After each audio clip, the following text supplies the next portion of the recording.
lights are off and away they go. Extremely loose. He's managed to hold on and they get He missed the complete that. He's crazy As I stuff. said, Freitas is on the grass on the infield floor. He slides through. He tags Richard Eck.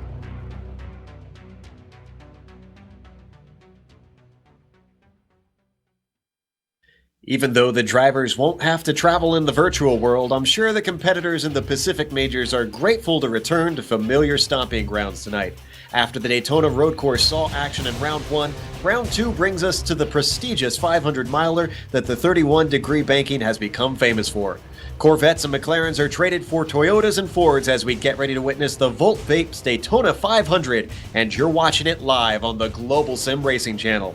Hi, I'm Joe Peak. With me in the booth tonight, standing in for Trevor Cameron, is Sean Ambrose. Next to him, bringing us his expertise of the Gen 6 Cup cars, is Hot Shoe and GSRC regular Brian Yazik. Behind the scenes is our director Amjad Yaman, and his cameras have been provided by Dougie Beard. Brian, we go from under the lights last time to the shining Florida sun for today's race. Tell us what Daytona's Oval has in store for our 43 drivers. Absolutely, Joe. Daytona International Speedway. To some drivers, it sends chills down their spine, and for others, it just puts a big old grin on their face. These drivers are up against a 2.5-mile V-shaped oval with 31 degrees of banking in the corners and 18 through the tri-oval. The tri-oval is going to be sketchy because of that decrease in banking. So these drivers are really going to have to play up against the banking, against each other, and with a very, very hot track temperature as well. So we are in for a great show, just like we were treated to today from the real Sprint Cup Series drivers in their Daytona 500. We were commenting on the temperature as we got into the session. We're watching everybody warm up. It is, as Sean put it, going to be greasy out there. So should be entertaining, should be difficult for all these drivers. They're going to have to work for that trophy if they want it. So let's jump over to the championship, though, because Sean, we've got a few of them to go through. So I know you're standing in for Trevor, and hopefully you can live up to the standard that Bill put up with the first round. Yeah, I don't know about that, but I'm sure going to give it a try here. Well, there are two championships being fought for here, and then one combined. But the first one has already kicked off with the 2.4. We ran that, and that leaves Jason Fleischle sitting atop the board. David Williams in second with 190 points. George Sandman in third with 185 points. Blake Reynolds with 183 points in fourth. And Trevor Borowski in fifth. Now, tonight we'll kick off the oval part of the championship. And, well, Fleischle looking pretty hot in practice right now. And certainly looking with a really good chance to keep himself atop the board if he can get through 500 miles cleanly. Again, this is the oval portion starting tonight, and there is the combined championship, the crown jewel of the Pac Majors, and, well, everybody will be running for that tonight, and a lot of these guys here are thick within this championship already, are one race under their belt, and tonight we could see some big movers, and we could see some heartbreak. This is Daytona, and, well, you know, we'll refer again to today. Exciting race it was, but there was already heartbreak for perennial contenders. So certainly something to look out for tonight. Indeed, as we ride on board, we were on board with a driver, didn't see quite who it was there. Now we switch to Alan Haysbeck, watching his number 13 work its way around as practice continues. Drivers had the drivers meeting already, going over all the regular rules that they need to go over, as well as the specialties for both this style of racing and this course. If you're new to the Pacific Majors, as Sean implied, they drive different kinds of cars, different kinds of racings. Last time was a road course round on the Daytona road course. This time it's going to be their first oval round, and they are going to have to be good at very many different styles of racing. This is, even though it's on the same track, it is extremely different to the nimble little sports cars that they were in not last week, but a few weeks ago, I should say. Also, a quick shout out to, of course, our official sponsor, Volt Vapes, for the Volt Vapes Daytona 500. They specialize in high-quality alternative nicotine delivery systems and fuel. Check out their store in Boise, Idaho, or their website online at voltvapes.com. So let's talk real quick about some of the things that happened in last year's race.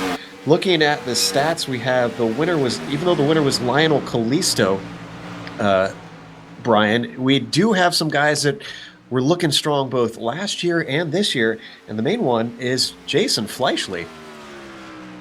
Absolutely correct. Fleischle, in the setup to the Daytona 500 this year, much like the traditional Sprint Cup Series, they did run their duels, and Fleischle led most of Duel 1, ultimately to end up not winning.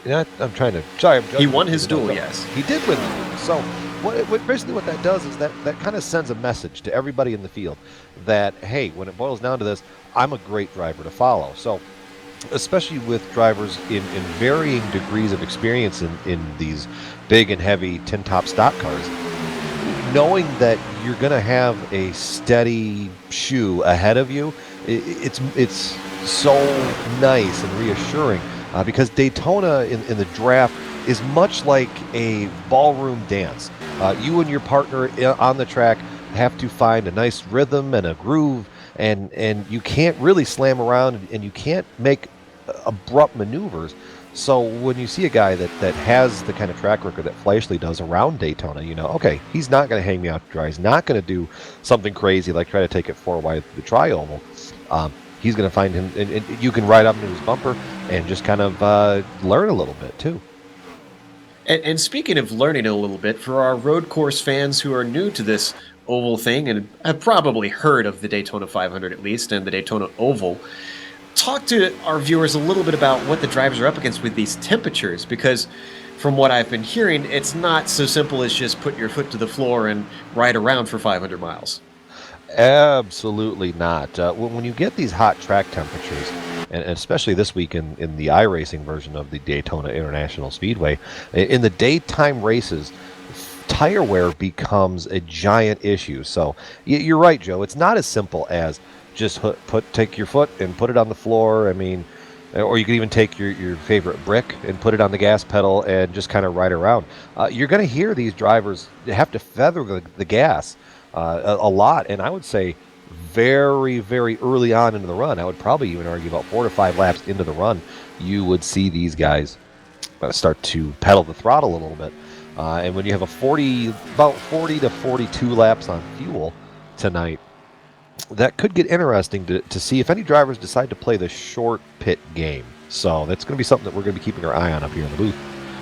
Strategy always comes into play in oval racing, obviously, with full course cautions really changing the shape of the race, and guys will have to be on their toes. Top teams will no doubt have a crew chief up there keeping an eye on what the situation is and giving them instructions on what to do, instead of drivers relying on their own heads to sort that out while trying to race everybody out on track. And speaking of that, Sean, the teams seem to have come into play with this series this season. They didn't have that last season. It was just the Governor's Cup where each club was up against each other. This time, guys have band together with their friends or guys who are in the same club, whatever reason they find to join in with someone. And talk to us a little bit about how does that change the racing out there as well when you've got a team of drivers that you might be racing with? It changes it big time. I mean, if you're running a solo effort, especially in the pack majors, that's you might be able to get away with that in the open splits. But when you're running something like this, teammates can be everything. I think we can have up to 5 cars per team. 5 cars make one tremendous hole in the air and can go a lot faster than your solo effort, and that could play into every lap and seconds lost to the drivers that get caught behind that or caught out in front of it that don't have any partners to work with. It also helps with the pit, getting in and getting off the pit. You don't want to get caught out solo or just 2 cars going in and out of the pits. You can get 3 or 4 guys to hook up. That can make all the difference in the world of getting yourself back into position and cycling back into where you were when you went out for a pit stop. So the team strategy plays very big. Having a guy in the box, you mentioned that having a spotter, so important. If you can have somebody up on the box, managing everything, taking care of your tires, your fuel, keeping an eye on your numbers for you, that end of the strategy can really just let you focus on driving. And it's so important with 500 miles ahead of you. It's such a long race, and the focus on the track is critical. And if you've got somebody helping you out, like I said, on the box, that could be a big advantage to you.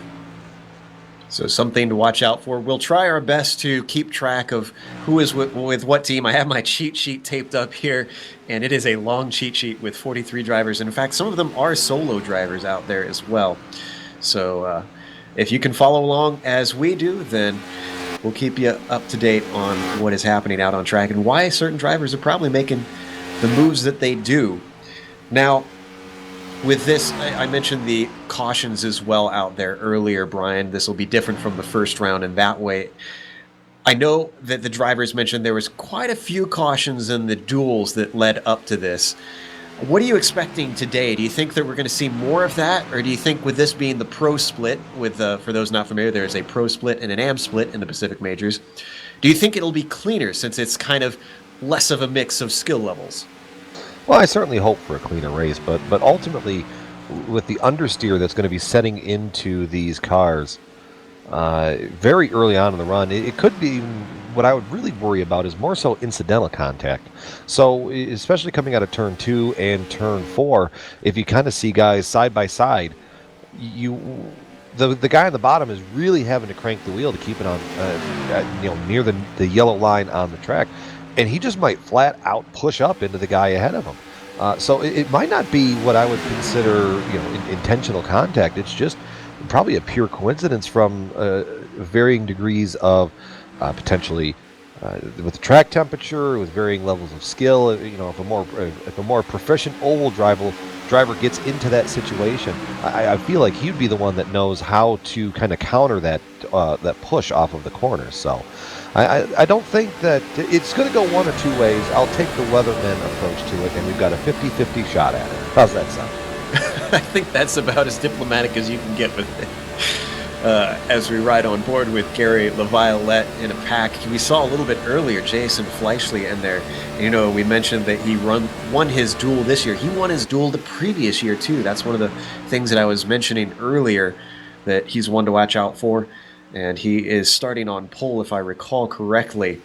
So he was fast on the road courses. Apparently he's also fast on the ovals, although we understand his team, Alliance Racing, have done a lot of work on their setup, on their practice, to put themselves in that position. So watch out for Alliance Racing as well. There's other teams that are up at the top. Dog Bear Racing, there's two of them. I believe there's Red and Blue that are out there. That those are guys to watch out for. And then we've got Riding Shotgun that are strong, and Mountain West Motorsports. Those are supposed to be the strong guys as far as the teams go, and could play a major role as the race goes on. And as they say, the cream rises to the top. Yeah, it does, Joe. Dog Bear Racing, Red, that's going to be Hutchinson and LaViolette, Steve Brown, and Drew Lalonde. So those four definitely look out for. Those are all hot shoes. That's going to be a tough combo to get around, and certainly when you see those guys coming up in your mirror, you're certainly gonna get a little nervous and maybe start to try and defend position. I'll tell you what, with a 42 car field, this is going to be exciting. Now I got to be honest with you, I've run several of these races this weekend, and you got to start thinking about where you want to start. You can start it from the pit. You got an opportunity to get that lap back. Be curious to see if anybody here does it. I don't know if they will. But man, starting this thing in the middle of the field or somewhere towards the back is a real risky proposition to start the race when you have 500 miles ahead of you. Excuse me. Well, the drivers are lining up on the grid, and I apologize, gave some misinformation a little bit earlier. Fleischle is not on the pole. That is Brian Bennett, who is up in the top spot. Kyle Gary is going to be starting in second, followed by Jason Fleischle starting in third. Then we have Michael Smitty Smith starting in fourth, another Alliance Racing driver. Chad Barker will be starting fifth, followed by Lionel Callisto, Sean, in our sixth position. Ryan Toma in the World of Speed, number 24. He'll start seventh. Just outside of him will be Doyle Lawrence in the Raven Graphics, number 22. Blake Reynolds inside there in ninth place. That's going to be Blake Reynolds in the number 76. In the number 14, Bob Beltrami representing California. Chris Pence in the 073. He'll start 11th. And in 12th place, there is driver number 17, Wayne Hutchison. 13th goes to Chris Beck, who has Alan Hesbeck in 14th to his outside. 15th goes to Tim Reiber. 16th to Dwayne Cooper. 17th to Mike Franklin. And 18th to Aaron Stowe. And 19th, it is Drew Lalonde, followed by Dee Palmer in 20th, then Philip Labart in 21st. Adam Young is going to be starting 22nd, followed by Ray Partridge in 23rd, and Kyle Burney in 24th, Sean. Larry Ford in the 44 will start 25th. Brian Barnes, 26th in the number 4. Mark Waltz, number 18, 27th. Taft Baldwin, 28th in the number 5. Ethan Moore in the 027 will start 29th. Mark Jabinski in the number 39 will start 30th. Scott Gruber, 31st in the number 90, and Jimbo Pfeiffer in the double aught, starting 32nd. 33rd goes to Clark Archer. 34th to Scott Brown. 35th to Rob Gall, there he is. 36th to Gary LaViolette. And 37th to Troy Schultz. 38th to Carl Burke. Rounding out the field, Ray Fournier in 39th, Michael Thompson in 40th, Mike Willett in 41st, and rounding out the field, last year's champion, David Williams. He's in on a dispensary rule that allows him to get into the pro field for this race, so that's why he is up in this race, if you were wondering, based on qualifying times and whatnot. So, field comes around, turn 3. Pace car is getting ready to peel off, and we are going to go racing for 200 laps today around Daytona's oval course for the Volt Vapes Daytona 500. Waiting for the pace car to wheel his way in. There he goes. Brian Bennett gets the green flag, and he gets on the loud pedal right away.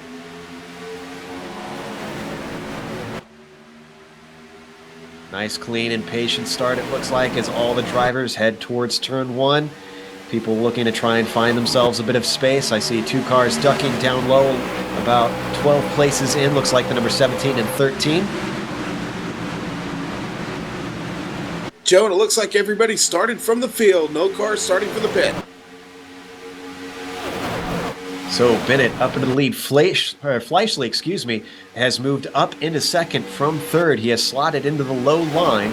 Or he was in the low line before, actually, I guess, if he was starting in third, excuse me. Behind him in third right now, though, is Ryan Toma in the Racing World machine.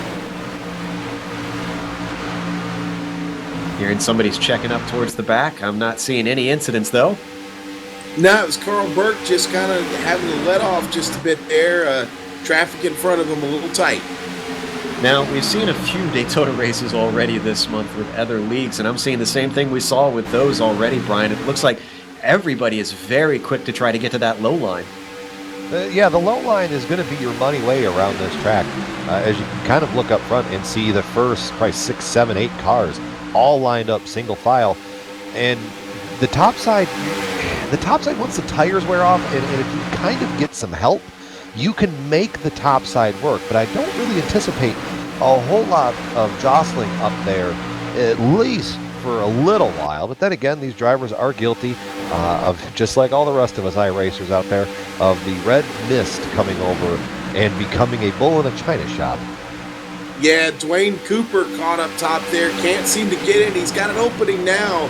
Number 30, number 01, trying to get back into that low line. He lost a lot of spots. He's staying up there. And now it looks like he's going to maybe merge in front of the 13. Still keeping it up top. Dwayne kind of staying loyal to that top line. That's exactly what I was talking about. You can go up there and you can try it, and if you know how to make the top side work, my God, is it amazing. But the problem that he's looking at is he is a low train running out there. I mean, the top 20 are all lined up on the bottom of the track, and then you got the 01 there of Dwayne Cooper just on the outside by himself. Nope. Going to finally slip back in the room, or in the line there between the 29 of Aaron Stowe and the 13 of Alan Hesbeck. And we saw him have a really tense moment with the number 17 of Wayne Hutchison, and here goes the 01 once again. He likes that high side, and he's got the 29 of Aaron Stowe, who's looking to go with him for just a moment, but elects to get back in line. I was going to say last lap around, Hutchison almost moved up into the 01, but saw him at the last second. Thankfully, no incident early on. Meanwhile, up at the front, as we get ready to tick off lap 5. Bennett is your leader, Fleischle in second, Barker third, Toma fourth, and Blake Reynolds rounding out the top 5. Well, Joe, we've got two distinct packs. We've got the front half and the back half, and man, right now, a pretty good split between them. A full second, almost 2 seconds between the two packs. There you see Mark Jabinski in the number 39 leading the way in that second pack. He's got Chris Beck just behind him. Beck one to watch out for. He's been hot most of the lead up to this race. Obviously, he's not where I'm sure that he wants to be this early on. But it's a long race. There's sure to be some cautions at some point. I'd be amazed if they made it 500 miles without them. So he's going to have a chance to get back up to that lead pack. But in the meantime, they have dropped these guys by a manner of, trying to see what the gap is. Looks like about 7 seconds. Yeah, and in a couple of cars that fallen all the way back, that's Ray Fournier and Mike Wallett. They are now almost 11 seconds off the leader. And just back there running by themselves, working together. Sometimes that's the safest place out on the track, is all by yourself, way out there in the back. You know, these guys, they're back far enough in the second pack that if they really wanted to hook up and get up there, they can. They're gapping each other probably by about a car length right there. So they're not putting all of the effort in to really suck up to the back half of that pack. They're just kind of riding right now. 200 laps is a long time around this joint. And, you know, there's no sense in getting yourself up into a mess early and getting wrecked and having to ride around here wrecked the entire time and making that 200 laps feel like it's 400 laps.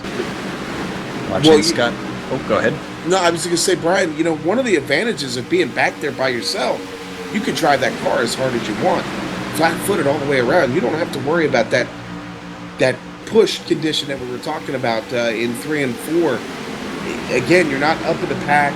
You're not in that draft. You can nail that thing all the way around. You don't have to lift, and your car is going to hold up a lot longer on the run because you're not driving it as hard. Absolutely, and that's what I was talking about. You're seeing these guys hang out way out in the back, and they're not pushing the matter. They're just kind of, you know, every once in a while, 86 will come up there and give them a little bump and then fall back off. So they're playing their little strategy just the way that they want to right now. Looking up at the front, we've had a few cars looking to try and make the high side work. So far, nobody's gotten a train going. Chad Barker, current victim, you can see him there up on the high side of the number 51, slipping backwards. And there he goes, ducking in down to the bottom line, just ahead of Smitty in the 27. And now we've got another one up front, ducking out. Might be just trying to get him some cool air. That's the number 76 of Blake Reynolds. Blake Reynolds knows how to drive these ovals. I've raced against him many a times, and he's put a whooping on me a couple times as well.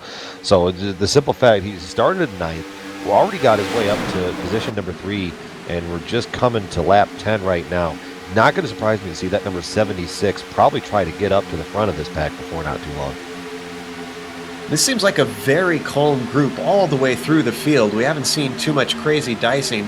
I think everybody knows that 200 laps is a long ways to go, and we're only just approaching lap 10 here as we come around turn 3.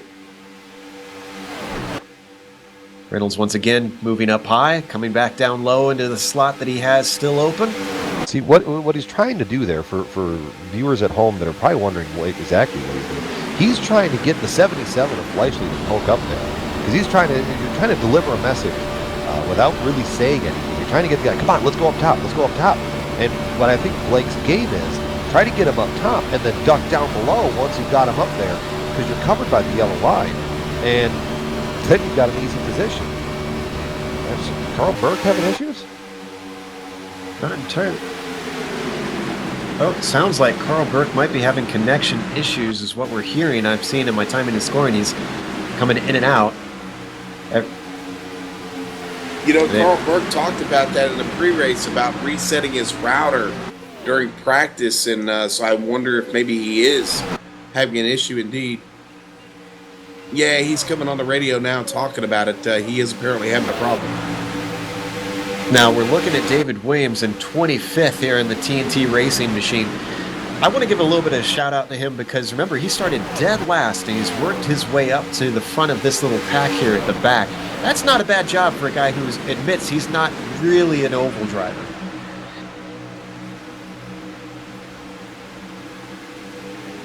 Man, Drew Lalonde caught out all by himself right now. Fighting the good fight in 24th place. He's fallen off the lead pack, but here comes that second pack. David Williams, Carl Burke, and the guys all coming on him quick. They're going to catch him here. And this second pack seems to have had a little bit more side-by-side racing. That double zeros Jimbo Pfeiffer stuck up on the outside. Can't find a place to sneak in down there quite yet. But he might have a partner coming up soon in the form of Drew Lalonde that you mentioned in that number 3. And Lalonde, I'm surprised that he's dropped off as well. Maybe he's just not as good at plate racing, but we saw in the Coke 600 last year in the Pacific Majors, he did quite well for himself, especially towards the end.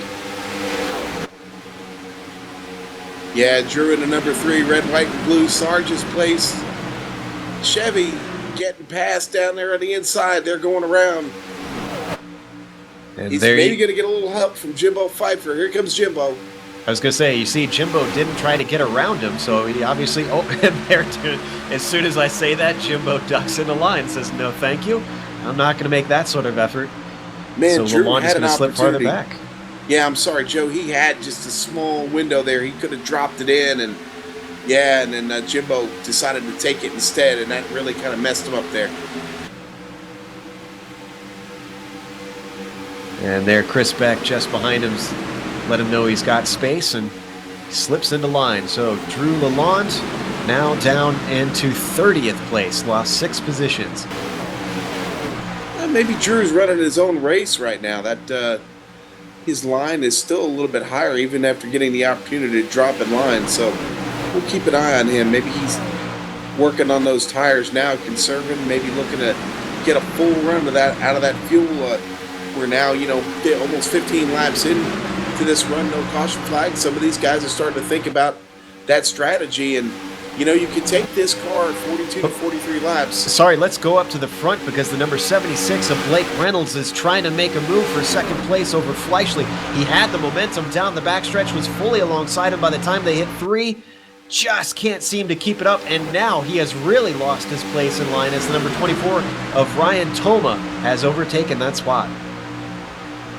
He was trying to get somebody to go out there and dance with him, but it just didn't quite work out because now he's going to find himself drifting all the way back to the end back of this pack unless he could somehow find a drafting partner there, maybe in the 98 or the 073 there. I think just actually caught the wall a little bit on it too. All of a sudden I noticed he's very slow. But now Blake found a spot. 98 of Kyle Gary there was very nice. He decided to let him in probably because it's lap 15. Now if that was lap 195, I guarantee that wouldn't have happened. And the reason that we're seeing guys let them slipping out, can you talk a little bit about that, Brian? Because I'm sure that's another thing guys that aren't familiar with oval racing quite understand, the give and take. And there's almost a social aspect to this style of racing. You're absolutely correct. I mean, there is a lot of give and take because you can't win this. You cannot win a restrictor plate track. You cannot win a restrictor plate track by yourself. You can't. You can't just go out there. And much like a race that we're going to see coming up later on this year, the Coke or the World 600, you can go out there and you can march away with that one, and that's kind of you're in your own control of your destiny. Here you're not. You're at the mercy of the guys in the front and the back of you. So kind of like what I was talking about in warm-up, if you're out there in the lead-up to this stuff and you're making a lot of really dumb moves, people are not going to be your friend when it comes time for the pay window to open up. And another thing, too, with the oval racing is, especially with an open setup like these guys are doing, Blake also, just because I keep seeing him dip out, he also might just have the tape too hot or the tape set too much.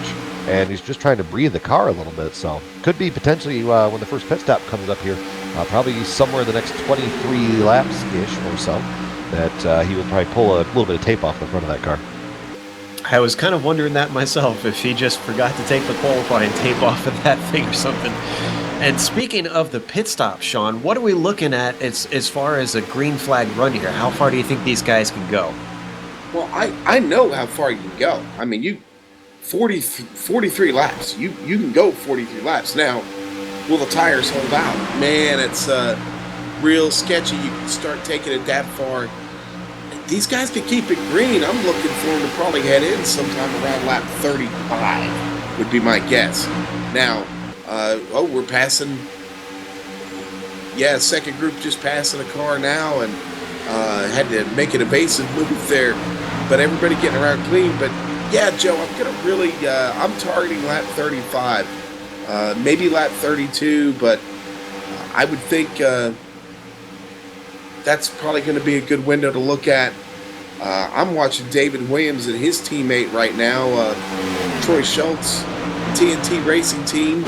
Those two leading that second pack. The field is literally split. Joe, is 24th and 25th position, and everybody else in front of them and everybody else behind them. But tell you what, the big mover right now is that number one machine of David Williams. He started 42nd back in the field. He's got himself now up to 23rd. Halfway there, halfway yet to go for David Williams. And speaking of teammates, as you mentioned, that's Troy Schultz behind them, both with TNT Racing, and they are coming up upon Philip Lebart, who's another teammate of theirs, in the 777 machine. So they're going to have three guys working together soon, because I can't imagine they're going to hang Philippe out to dry. Yeah, I don't imagine they will, and certainly as we get closer to those pit stops in that pit stop window, you definitely want to be lined up with your teammates. That's a good place to be. You've been working together, you've been putting in all the practice, and that's another thing to watch out for as we get ready for these pit stops. Getting in and getting off the pit road could be a race. One small mistake in it all. You got to get in clean and under speed, and two teammates working with each other here. A little bit of a pass going on. Troy working on the inside. David up top, leaving the door open for Carl Burke. Speaking of leaving the door open, Jason Fleischle has made his move around the number 71 of Brian Bennett. It was pretty much a commanding move there off of turn 4. Lured him a little high. Maybe the push coming off the corner was setting in too much. Just kind of keeping an eye on it, and that number 77 machine dove down to the inside. But more importantly, Blake Reynolds, he's got somebody up on the high side with him. So I'll be curious to see how that play works out between the two of them. When you see 2 or 3 cars up there, you're more prone to jump up there and try to make a run at it. So when one guy's out there by himself, you're kind of like, okay, that guy's kind of off on a whim. And as soon as I talk about that, 71 up into the fence. Got a little too tight. That's exactly what I was talking about. Those tires are starting to scream at him, and when you overdrive turn 3, especially with the way that the wind is coming in off the backstretch, it's almost pushing you up the track in turn 4. Around the aero-sensitive Daytona Oval, Brian Bennett is going to feel that later, I'm sure, if he got any sort of damage on that car. We'll have to keep an eye on him, see if he continues to drop back. Right now, Bennett sitting in the 7th position, just ahead of number 27 of Smitty. Guys, had another car on the wall back here briefly. That was the 777 of Philippe Lebert. He got a little bit loose and got her up against the wall. He's got some right side damage that he's working with and been sliding back ever since. In fact, his teammates, Jim went ahead of him, and Troy Schultz and David Williams have now moved on, and Philippe is dropping back. So I guess even with teammates out there, there's not much that you can do if you've got a damaged car. Michael Thompson looking around the outside. It looks like he doesn't even want to wait around for Philippe. Slips back into line, though. So finally we're starting to see a little bit of action as guys are falling victim to the temperatures out there. Tires starting to go off. Having to do a little bit more manhandling of these cars 23 laps into the race. Still, no cautions, knock on wood. Last year we had a total, if I pull my stats up here, we had a total of 8 cautions, for 32 laps. And what did I just say? Caution is out, I believe. I found, bigger problem. Oh no! It's the 44, the 86. The 9, I believe, is that. No, that's the 3. That's the 3 of Drew Lalonde. We were talking about him earlier on in this event. Looks and like it's the 34 or the 26, of Ray Fournier. 2 guys that were just sitting out back by themselves, trying to maintain a gap and not get involved in anything. They're the first 2, some of the cars involved. And you can see that kicked off from Larry Ford, the number 44, from going a little too high. We're going to watch it one more time. This is coming onto the backstretch. Car just drifted up a little bit on the exit. We watch that black number 44 machine. Scrapes that outside wall, gathers it together, but now this causes a 3-wide situation. And just a lack of awareness, it looks like, caused a little bit of a clip. And that sent them spinning. Another car escaping through the grass even, it looks like. Well, I got to tell you, Joe, that was a heck of a green flag run we got. Perfect timing for that yellow flag to come out for most of these guys who were starting to fight that greasy condition we were talking about in the pre-race. Yeah, the timing real good here. I think you'll see everybody come in and take 4 fresh good years and a full tank of Sunoco Racing fuel here in the Volt Vapes 500. And Fleischle was leading them in, and to all the drivers that were wanting that caution. Oh, and the number 71 misses his stall. He has to back into it. That's going to cost him. But to all the drivers who are hoping for a caution, you're welcome. Should have known that better than to mention that we haven't had any cautions with the commentator's curse. And I thought you knew better than that, Joe. Yeah, you'd think I would. Been at this thing for 3 years. I should know by now. However, first car out, number 76.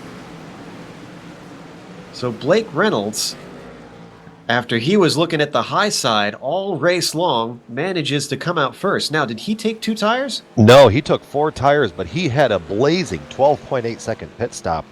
I mean, there's no other way around that. Yeah, that's a good fast. one. Yep. Whereas when you compare that to the 77 of Fleischle, who had a 14.3. So it's no surprise to me that Blake was able to make up that much ground on pit road. Now he's going to be in the commanding position from the restart of this race. So now he's going to be able to dictate where these guys are going and kind of keep the runs behind him. Now we see Dwayne Cooper, excuse me, and the number 01, and Adam Young and the number 21 just ahead of them. It looks like they were a lap down, as now they are heading into the pits themselves. So those guys will be out of the way, and we'll be able to see the order of how they came out. As we said, Blake Reynolds is going to take the lead here. Jason Fleischle still got a good pit stop, getting in and out in second place. We have a couple cars just ducking back out with them. Yeah, Larry Ford and Drew Lalonde now finally getting back on track after taking over 3 minutes of repair. And unfortunately, it looks like they just came out a hair too late and are going to lose another lap. If they would have came out of their pits maybe a second earlier, I think they could have been ahead of that pace car.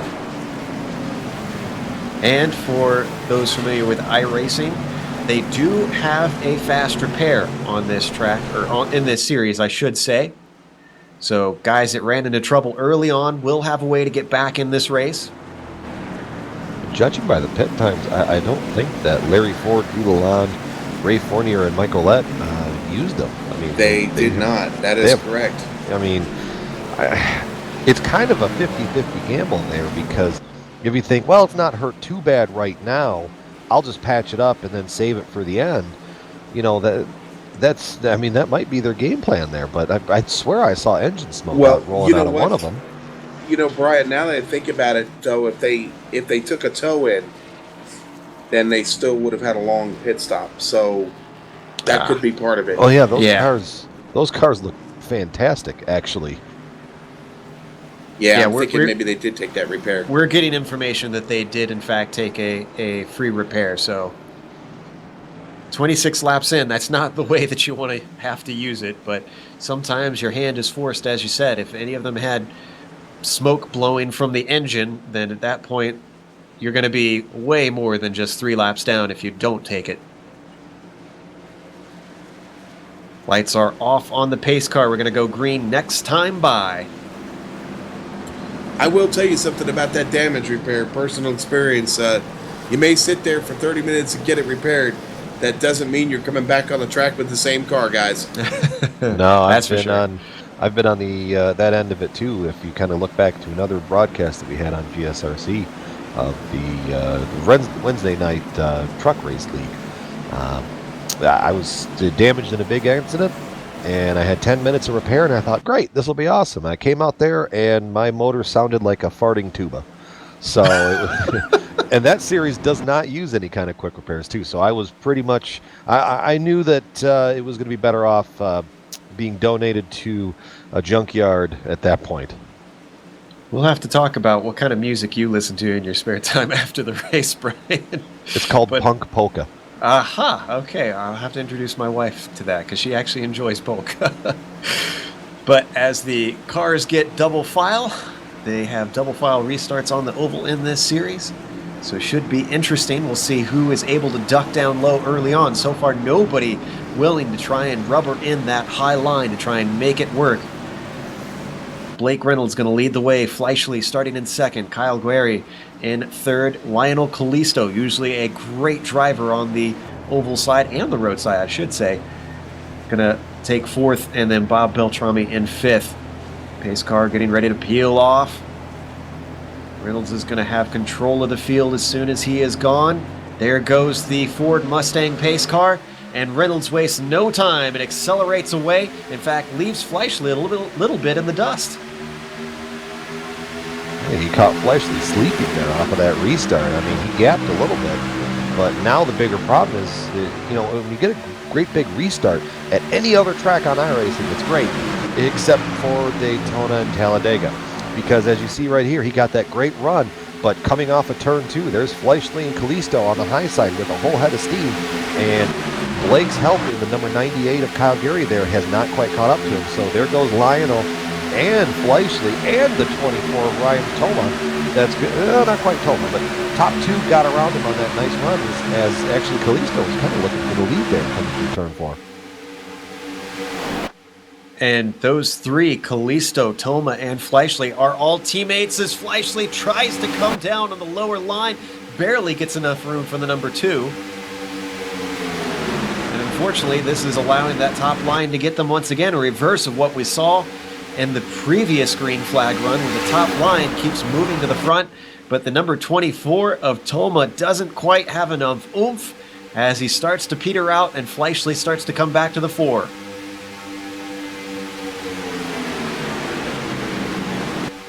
They might be trying to let Toma actually down into line with him being their teammate.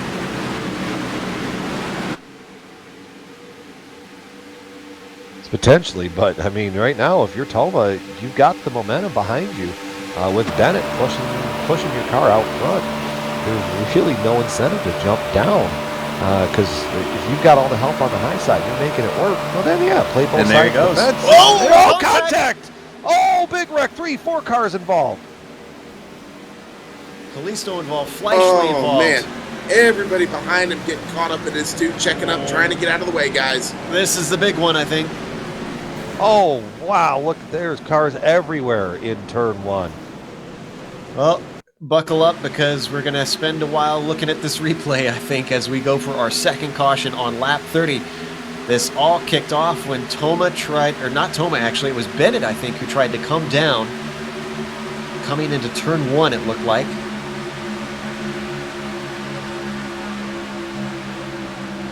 There you can see, just tries to find a bit of space. And I think the 77 of Fleischle went up a little bit as well. And as you guys said, from there, it was just everyone hoping and praying for a hole in the smoke. Not many found it, unfortunately. I'm going to watch it on board from Fleischle's view to see what he saw. He went for a spin cycle down there in that corner. He's certainly going to have just a little bit of damage from all the cars that made contact with him. I definitely think you'll see the fast repairs going in this time for sure.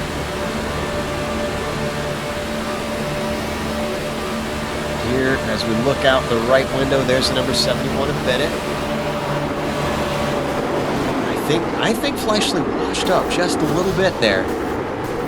What it kind of looked like to me was Fleischle washed up as Bennett was coming down.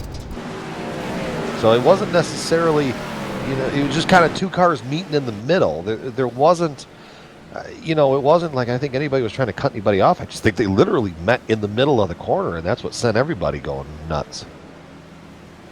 So as we come back to live, should see a lot of cars heading into the pits for repairs. There you can see a few of them ducking off now.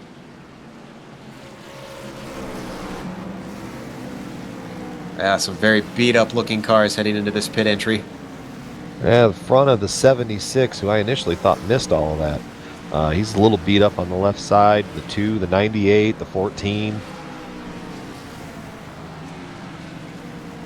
There's a quick repair on the 14. Coming.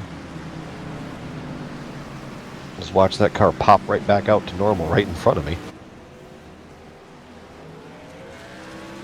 Our leaders opting to stay out. No real reason to come in. They just came in a few laps ago. Not a lot of work on those tires yet. And unfortunately, we're hearing that Kyle Burney has accidentally used his free repair earlier on. Something to note for later. Certainly not going to help him here. Did he get involved in that crash, actually? I want to say that he did. Looking at his car, he's very beat up. He's not, he's not hurt that bad. The car is damaged kind of in the perfect spot, right in the dead center of the bumper. So it might make bump drafting later on in this race for him a little trickier, but for the most part, the front of that car looks, immaculate. It looks like he got ran into by the 22 just behind him trying to avoid that wreck. So not his fault. Yeah, there were a lot of guys in that pack there that were checking up and check it up early, and the accordion was out. But I guess this is a valuable lesson for Kyle Burney to check to see if your free repair is checked in in your pit box on iRacing. So after all that chaos, now that we have cars in and out of the pits, Toma is now your leader. Brian Bennett still out in second place, so even if he has some damage, he's up towards the front, but we'll see if his car can keep the pace up. Chad Barker is in third now, and Michael Smitty Smith is starting in fourth on the restart. Then we've got Philip Lebart, as he was way back there, and now he's way up at the front. Lebert, excuse me. Keep saying that wrong. I didn't take French.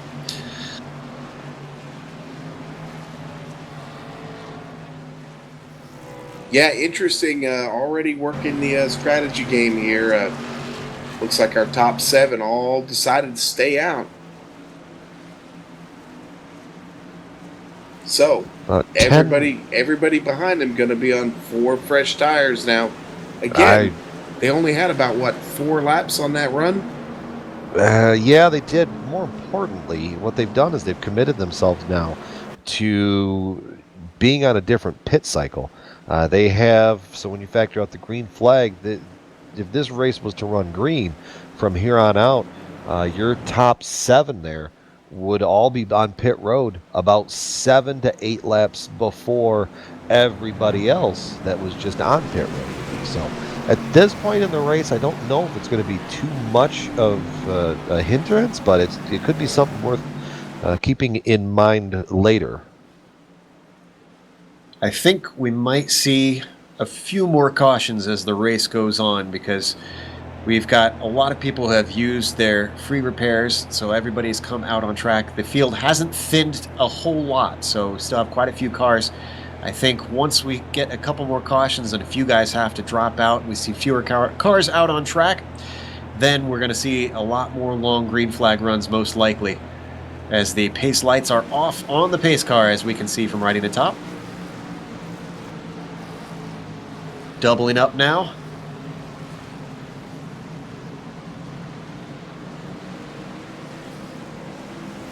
Looks like we've got some cars working on repair too. Had a couple cars peel off, go back in the pit. If you could just get a few seconds of repair, you got plenty of time to catch the field before this thing starts. Dwayne Cooper is in there now exiting. Mike Franklin is coming out of the pits. He got some more repairs. Adam Young. Looks like Clark Archer is among those. Mark Jubinski. Jimbo Pfeiffer looks like his day is actually done. He's sitting alone in his pit stall. Same thing. Oh, and this could be critical. David Williams is in his pit stall as well. Last year's champion. Yeah, he's been in there for almost a minute. I think Jimbo might be done or is looking at a really long repair. He's been in there for 5.5 minutes now. And here comes Williams exiting now. He still has significant damage on the right side of that car. Today is going to be an uphill struggle for the rest of the day for him, I'm sure. Yeah, that was the bane of restrictor plate racing. You're at everybody else's mercy. Coming out of turn 4. Pace car getting ready to peel off. We're going to have our second restart.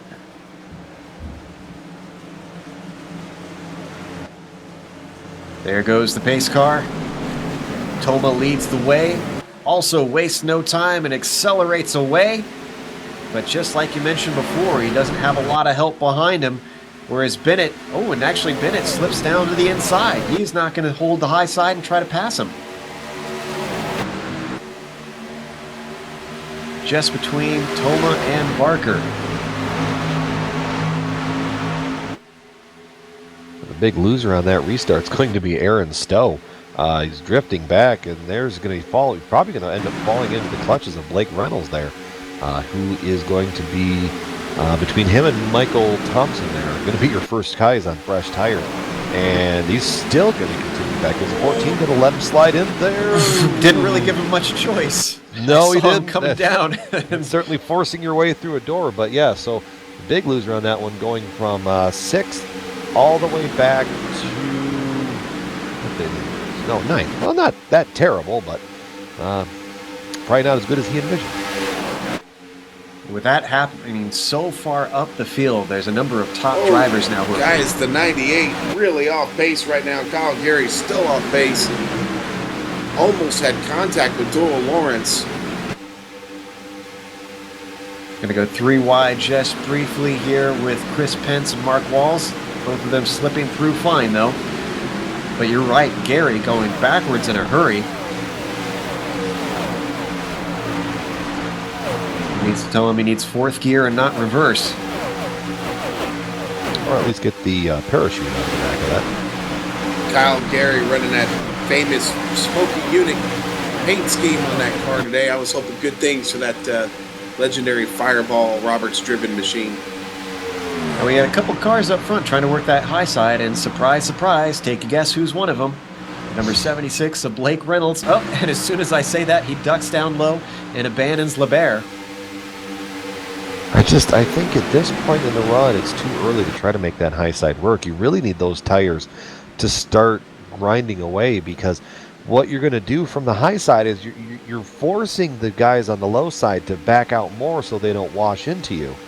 So at this point in the run, especially with the 76 and the 314 there, we're having the freshest tires of everybody up there in that top about 9 or 10 cars.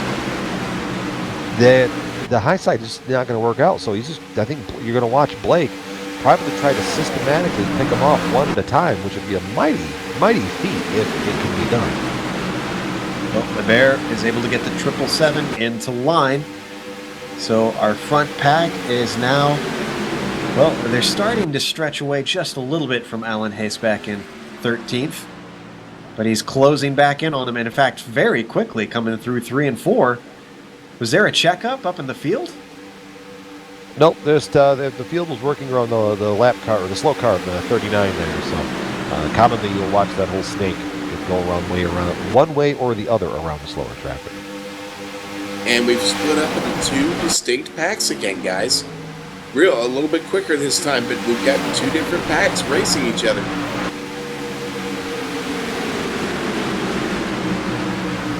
Remember I mentioned David Williams earlier having that damage. He is all by himself, currently running in 35th.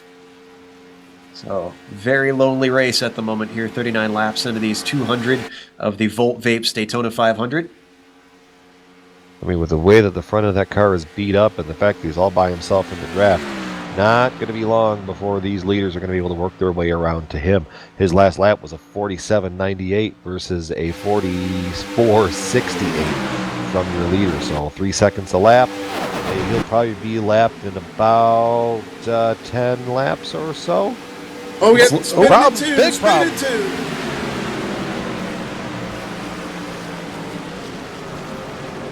Looks like Mark Chubinski was involved in that. In fact, I think he was the one that first started. He was just tipped by the number 23. We're going to look at the replay.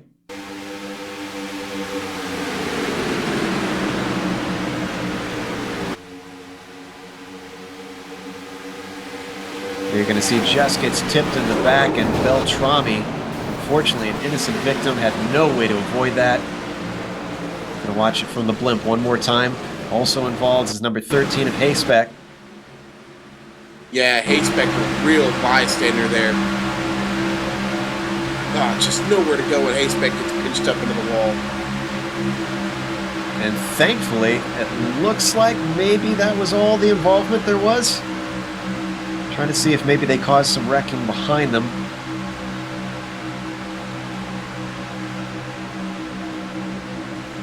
Looks to me like those three were thankfully the only ones, so.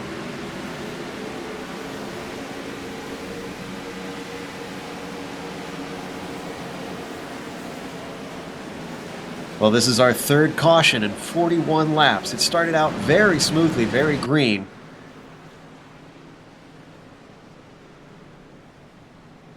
Fortunately, it looks like guys are starting to get a little bit antsy. There we see Jimbo Pfeiffer, who's been sitting in the pit for a long time. Not sure if he's trying to repair a damaged engine or what with that car.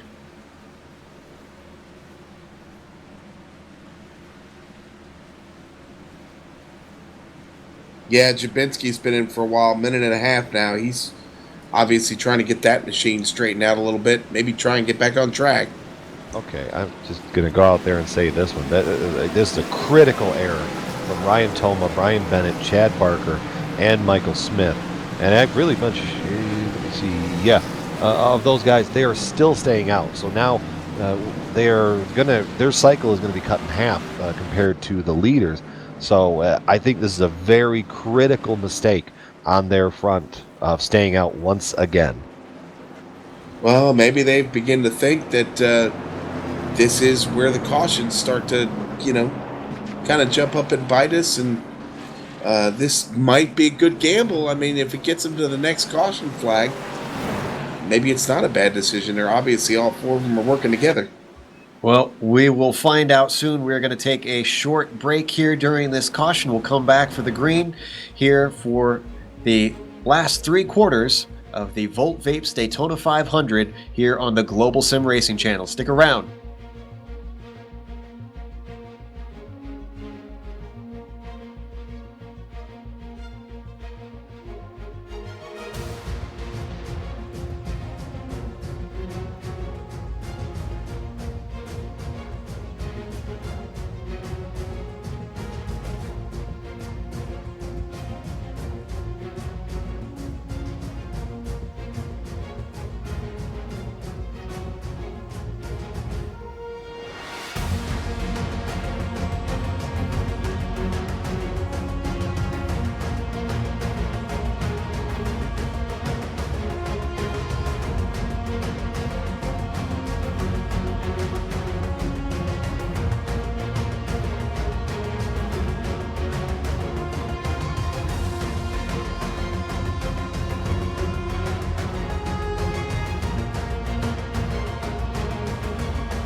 Welcome back to Daytona for the Volt Vapes Daytona 500, round 2 in the Pacific Majors. Ryan Toma is leading the way here after our third caution. Brian Bennett is going to be starting in second, Chad Barker third, Michael Smith in fourth, and Ray Partridge in fifth. Number of guys have run into accidents, but we have free repairs in this series, so we've got quite a few that are pristine cars still, but there's still quite a few as well who are beat up. Pace car getting ready to peel away one more time, and Toma gets on the loud pedal and accelerates away.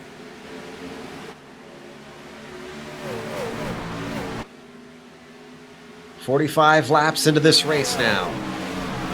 We've had a spate of cautions here after we had a long green flag run early on. Let's see if these guys can cool it out, Sean. Yes, sir. Let's see if we can get back to that nice green flag run that we started this race with. Maybe get to some green flag pit stops for the first time tonight. That would be good.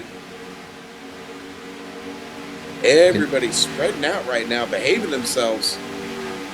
Still too wide, a fair ways back, although the front is mostly single file. Smitty's trying to find a hole in traffic. Just can't quite squeeze into the low line. He's going to be the last one left hanging dry.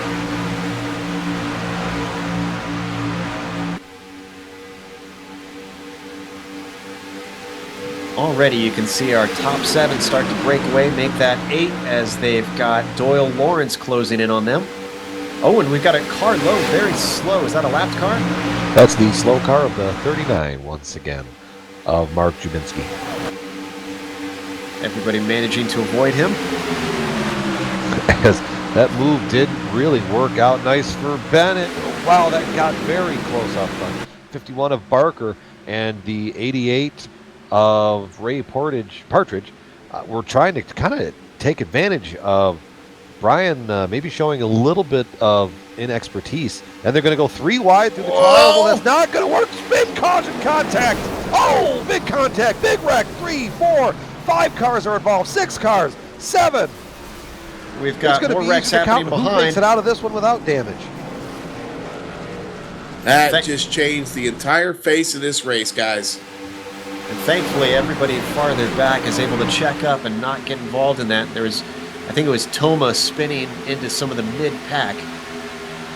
Some drivers not happy about this 3-wide situation here. See the number 76 trying to squeeze it in there. 71 a little bit low, and unfortunately that just kicked it off as you can see them scattering.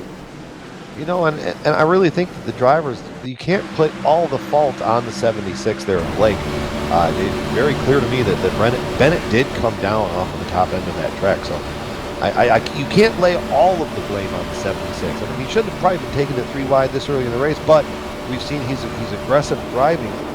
And yeah, I think the 71, just judging by the replay there, I don't even think he knew he had a car onto the inside. It was maybe at a spot where the spotter didn't pick up. And poor Ryan Toma, he was up in the lead. Usually you expect that to be the safest place out there on track, and he gets hooked. You can see the extensive damage on that car. Gonna watch this accident one more time. He went absolutely flying.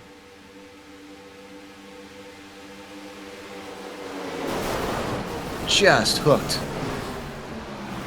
You know, guys, I'm going to get my 2 pesos on this, and I kind of was involved in the same exact situation yesterday, driving up there near the front, and, you know, we were 6 laps into the race. Somebody decides they want to make it 3 wide. Racers race, you know, and if there's an opening, you think you can shoot the hole and get yourself up near the front, then you're going to take a shot at it no matter what lap it is. I think it's just rather instinctive. You know, we talk about, oh, it's lap 48. Why are we running 3 wide? We're running 3 wide because I said it at the beginning. Racers race. And sometimes you don't think about what lap it is. It just happens, man. It's instinctive, and you take the instincts take over, and you make a dive like that, and you take a chance. Let's face it, these plate tracks they're all about chance and taking a gamble anyway. Well, once pit stops happen here, we do have an in-race reporter in Smitty, the number 27, who's heading in for his stop right now. So we don't want to bother him while that's going on, but we're going to try and talk to him once that's over with. And one of the reasons I want to talk to him is because he avoided that big one earlier on, and now he avoided the second big one. And he admits himself, even though he's done both oval and road, he leans a little bit towards the road side. So I think that experience is starting to show itself here, Brian. Absolutely. I mean, that's just the thing is you can sit there and you can try to pick up on these, but the more practice that you have, there's just almost instincts kick in.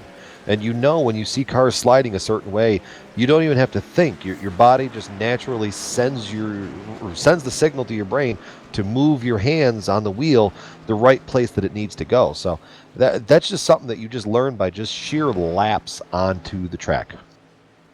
And there we see the number 27 start to accelerate back up. I don't want to quite bother him quite yet so that he doesn't run into anybody as he catches the tail of the field here. He's got the number 88 of Partridge behind him.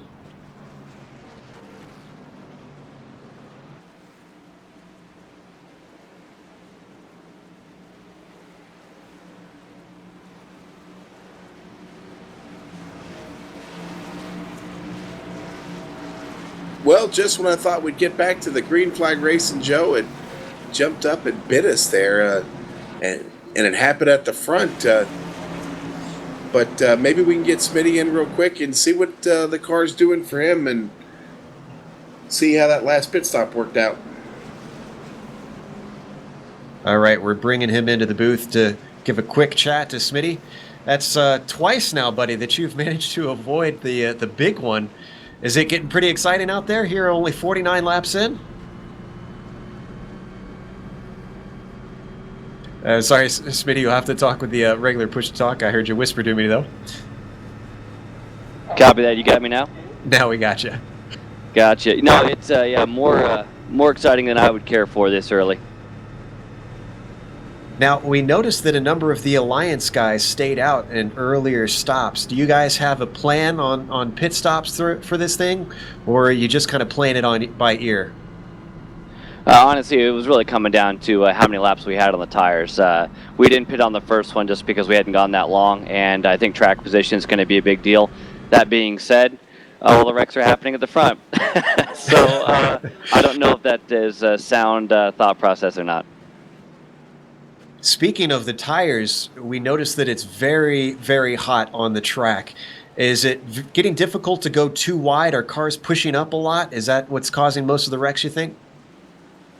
Well, I mean, that's going to be some of it. To be honest with you, we're pushing up regardless. If you're by yourself, you're going to be pushing up. So too wide to hold the outside line is pretty tough.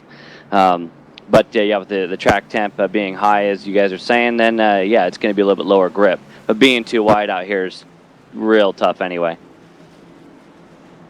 Ryan, Sean, you got anything before we let Smitty go?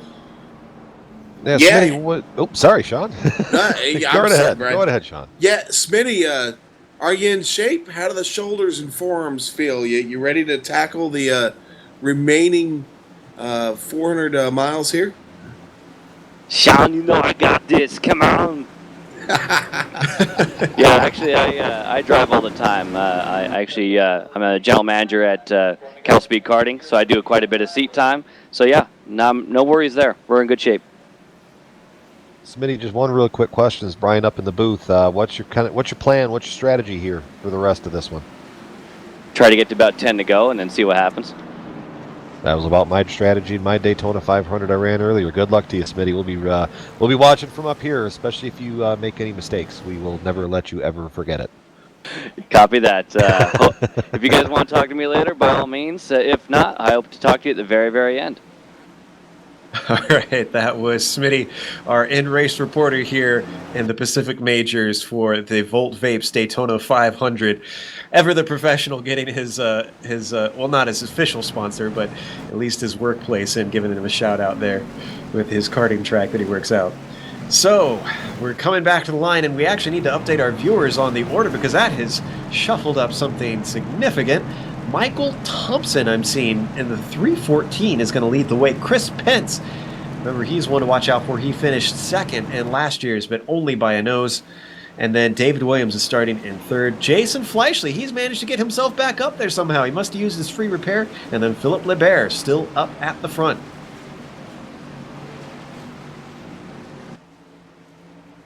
Still a good field, man. We still got, 26 cars on the lead lap, Joe. And 26 cars on the lead lap and somewhere into the 30s still running. And this is only the third lap that Thompson has been leading in his UC1 machine. Pace car peels off. Cars are off and away through the tri-oval, starting lap number 52 of this race. 51.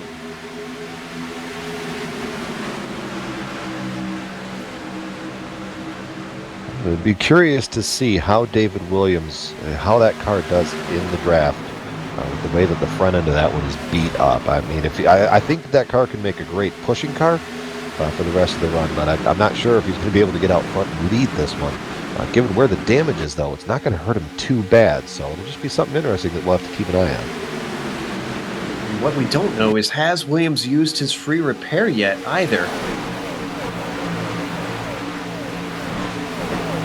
Cars communicating over the radio that our viewers can't hear currently. There's constant chatter going on between drivers now that everything is a little bit mixed up. There's slow cars, there's fast cars. They need to be aware of the situation. There you can see that front line. Once again, everybody trying to get to the low side. First car up on the high side is Smitty in the 27. He's making progress right now past the 32 of Bernie. Yeah, Smitty been hanging out up there since the restart, making it work. He's not lost any ground. In fact, he's advanced just a little bit. He's getting a little help from behind, too. So, Stowe. Yeah, lost his partner. Stowe hard into that outside wall, scraping all kinds of paint off. And you can see he's quickly losing positions. I'm pretty sure he's got some serious damage from that brush. It depends. I mean, depending on how hard he hit the spot there in there. But, you could scrape that wall and be just fine, and that almost kind of looks like what happened to him. Unless I see a shot of the right side of the car, I don't know exactly how much damage is done to the right side. But there's just a scrape. He'll be all right. It'll be something that'll buff out on the pit stop. Well, I don't think Smitty cares whether or not he has a partner, because he's all the way up to third. That high line is working for him now.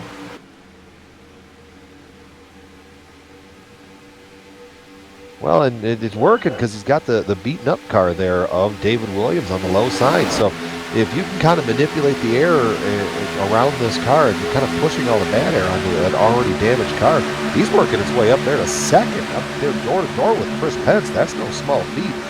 Now, is anybody going to be able to jump out there with him? I see the 88, but that's too far back to make any kind of a difference. And everybody else on the track seems to be staying low. So if Smitty is going to get up there to lead, he's doing it the hard way, and he's going to do it his way. Definitely utilizing the side draft down the backstretch and going into turn 3. He's just to the bumper of our leader of Michael Thompson. He's doing this all by himself. Smitty is a rocket man.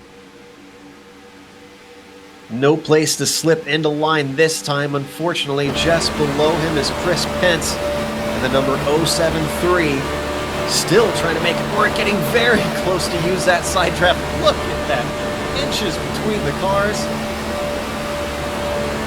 Now, just to give you an idea of how things can change and how much these guys are using team tactics. Before it was Alliance Racing up at the top. Now, you can see a whole bunch of yellow, and that is the TNT Racing team of Williams, Schultz, and Libert. All working together as much as they can, a little bit split up. And Smitty finally is able to slot into line in third place here. Let's see if these top three can start to get away from the machine of David Williams with that damage. Not far enough. The draft is the great equalizer around here. Something else I kind of want to point out.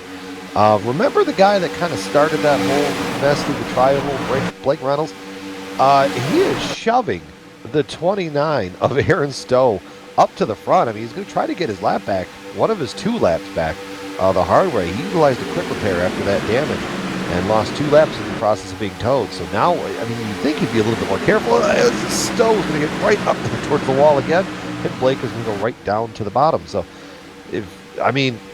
that 76, I think if he could really get out front and get the lead or get by himself, I would almost think that he's got the race under lock. It's just every single time he tries to get up there, something happens. Someone needs to tell Stowe that he's supposed to turn left when he gets to the corners. He keeps on spearing all the way up to the wall. This time he manages to keep it low. You know, Brian, you're talking about Blake Reynolds. I've actually been watching Reynolds for several laps now. He is moving, buddy. He's picking them off one at a time. Inside, outside, he just keeps finding a way to get around. And I almost suspect he's got a man on the box talking to him because he seems to be making these moves precisely. I mean, you're going to see him right now getting around, and he's going to dip right in. Didn't waste any time making that move. Blake is a one-man show tonight. I don't see anything, any other names. I don't see any other names entered over his name on the entry list. So I think he's doing this as a one-man show. But like I said, Blake is a very, very skilled oval driver, and seeing him being able to do these things is not any big surprise to me whatsoever. It's just a matter of the timing kind of working in his favor as this race is going to run down. Well, he's managed to get up just behind second place car Chris Pence, still holding that high line. As far as having a team, he is running for, Blake Reynolds is running for Ride and Shotgun Motorsports, which we mentioned early in the race. He's one of the guys, they're one of the teams to watch out for. And look at Smitty. He is running wise. Once again, he saw Blake Reynolds run up on these guys by himself, and he says, I'll take a piece of that. Hops into his draft. That's going to move him up into second place if he can just squeeze into line. Or is he going to try and get all the way to the lead? They've got lap traffic. They're going to go 3 wide.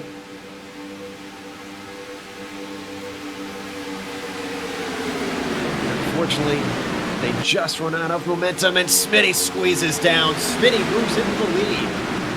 They're shutting the door in somebody's face, and they're shutting the door with somebody's fingers still in it. And I think Smitty just shut the door with Michael's fingers still in the door.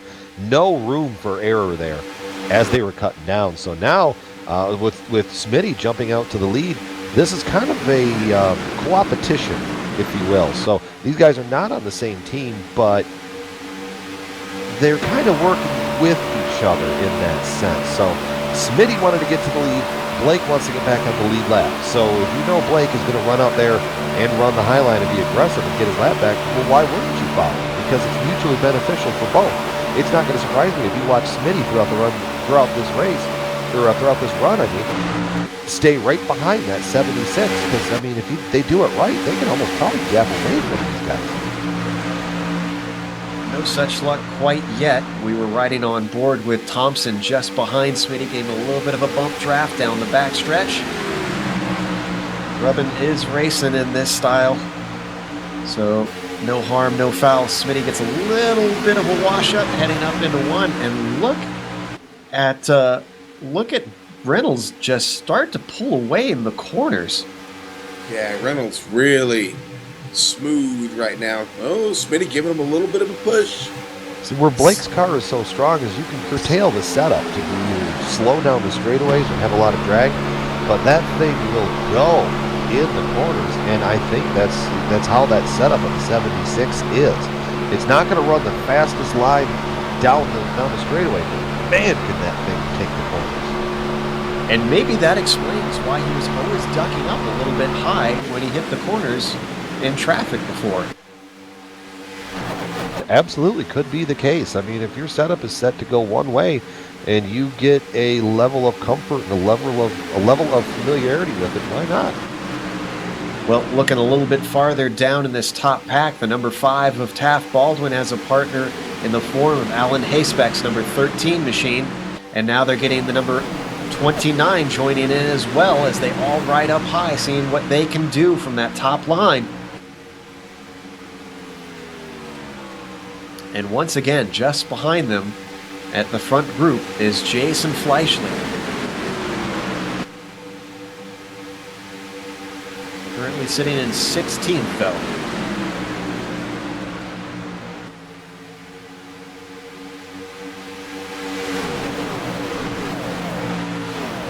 Another solid run getting started here. This is good. This is what we wanted to see. Appears things have settled down just a little bit. Still racing hard, make no mistake. Oh! That was the number 1 car. Went up to maybe block the 18 just a little bit. He thought better of it, got back down, but here we got another car making the outside work. That is Mark Waltz who's making progress. We haven't seen a whole lot of him. And this is 4th position. He is in 3rd now.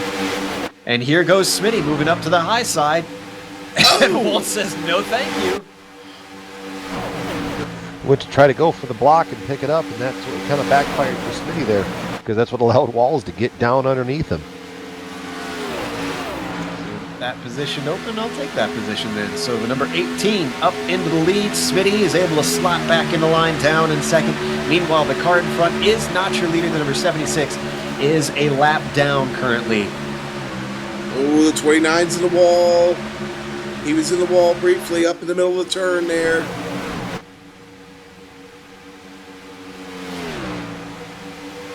Seeing possibly Hayspec that was up in the wall. Was that number 13 that we saw?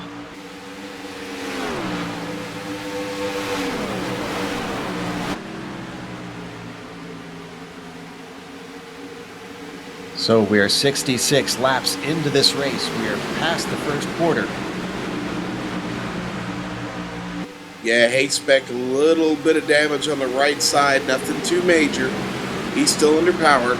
Got Carl Burke to the inside of him right now. Now, interestingly, I'm looking at these front guys, and they're starting to pull away a little bit here. Thompson going high. Could we see a break? Top 3/top 2 with Hayspec still, or excuse me, Reynolds being a lap down.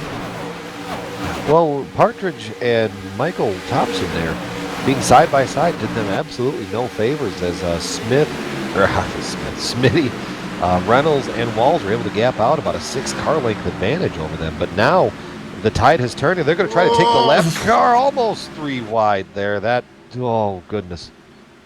And that is Ethan Moore in the 027. I'm not sure if, I think he was just trying to get out of the way. Meanwhile, they're trying to play games with a pick here with this lapped car. Poor Ethan Moore has no way to go. He now becomes the leader of this top train, whether he wants to or not.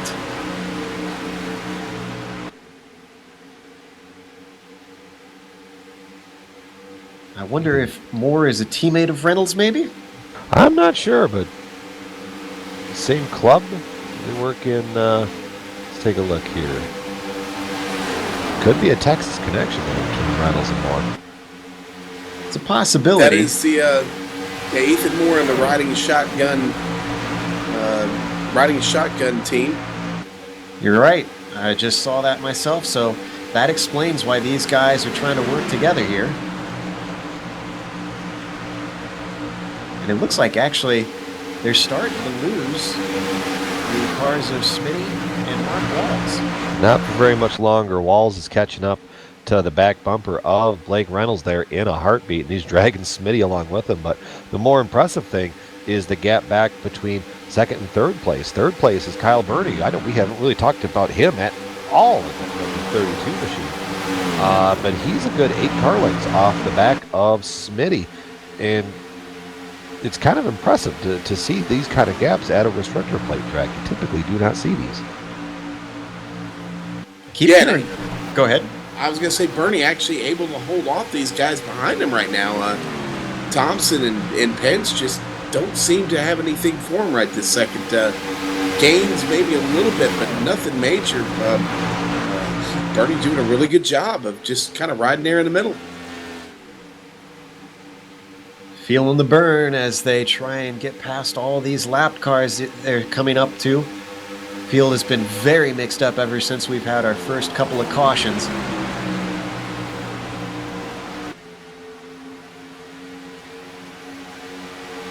So to give you our order of the top 10 right now, Walls leading, Smitty in 2nd, Kyle Birdie in 3rd.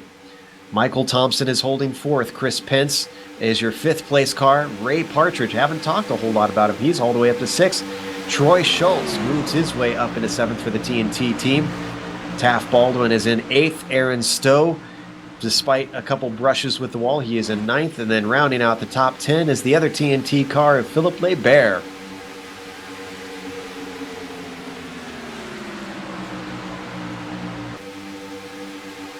And Lebert looks like he's actually dropping off as he's got the number 023. Trying to go around him, but drifting up high. D. Palmer slips back a few positions.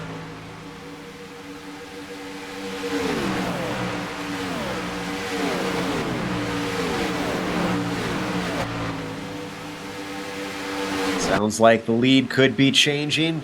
We see Mike Walls on the low side, Smitty trying to work up high. Nowhere to go. These two are not teammates.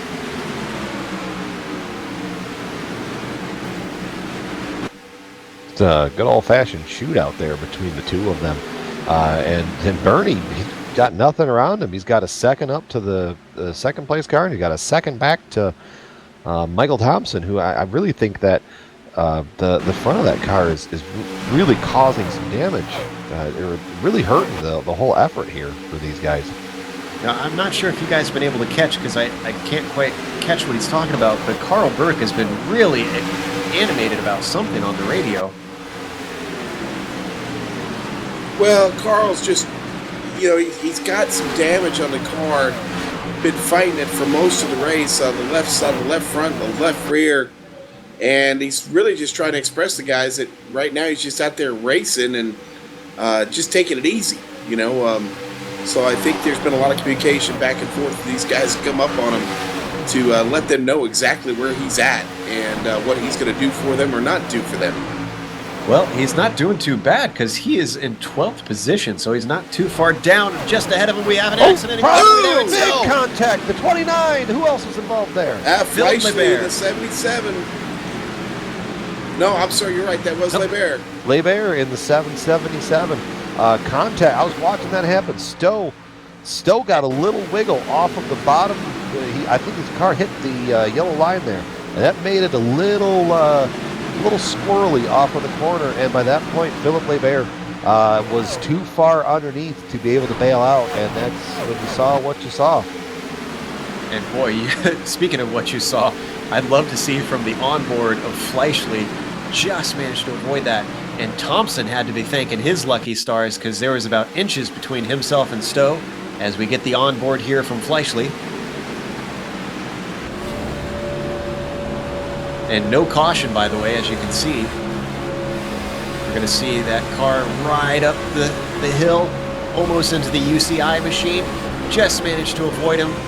Fleischle doing a great job of just checking up enough to stay out of that. Yeah, that was a really good job. You can see out the window there, Fleischle already dealing with a little bit of damage on the right front, and certainly didn't need to get into any more damage.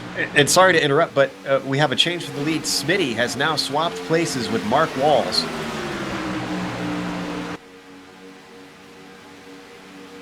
That number 27 Alliance Racing machine now up into the front. And Smitty has led only 5 laps so far, now 6. But he has been up at the front almost this whole race. Oh, caution's out. I have a feeling the 34 might be involved, judged off of the radio.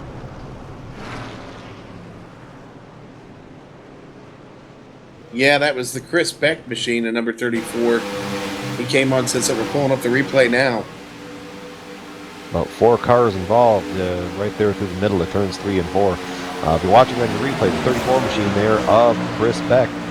He gets a good run and just gets to the rear quarter panel too fast. Gets that other machine, the 17 machine, a little loose, and then that sends everybody off and spinning and wrecking and hitting each other and cursing each other out and throwing helmets. Yeah, and the 92 got pinched up there. Clark Archer gets involved in that too. He had nowhere to go and gets thrown right up into the wall. That car's got heavy damage on it now, that Team Texas car. Tough break for Archer. You can see the 92 and 44 are already having to move up the hill. Unfortunately, it put them in exactly the wrong position. If they had been a little bit farther in front, I think they may have managed to avoid it. Well, I think the beneficiary here of that caution is going to be the number 71 of Brian Bennett. By my timing and scoring, I believe he should be the first car one lap down. So he would be into, I think he'd be in the position to be able to get his lap back and get back into this race. Absolutely. And the fact that he was running in, oh, no, excuse me, it wasn't Bennett that was running in front of the leaders. I was thinking of Reynolds. As you can see in oval racing, when you go a lap down, it's not quite like road racing. You can come back into this thing. And in fact, with the quick repair, there's a number of drivers who normally would have seemed like they are done and dusted. Meanwhile, pit stops starting to take place once again, 77 laps into this race. Takers, all cars are going to come down to pit road here this time.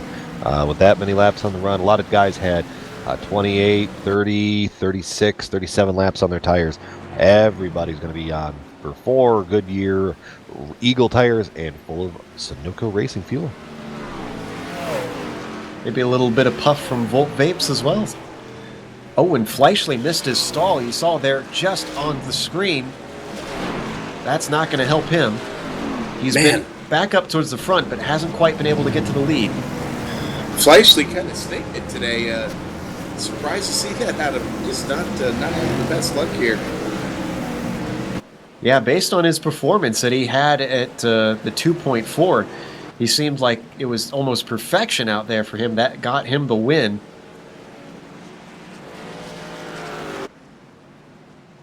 So as they come out, trying to get the order here, we're going to have to wait for them to come across the line for me to be able to sort through the timing and scoring.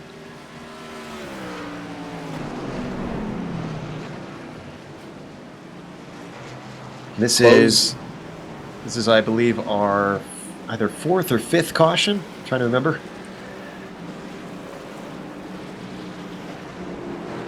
I believe that was our 4th. I think you're correct. Yeah.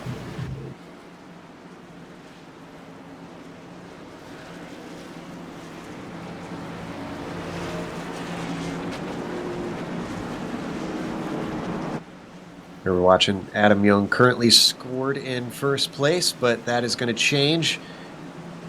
Looks like he is electing to come in. In fact, his whole team, you can see that is the Ride and Shotgun Motorsports machines, all in a line.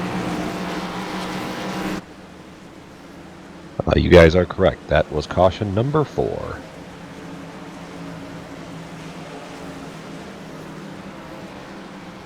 So now that we've got guys across the line, our leader is going to be once again Smitty, followed by Kyle Burney.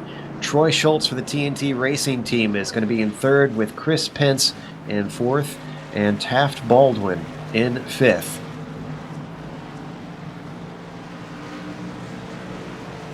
These are some guys that started towards the back of the field. Bernie started 24th.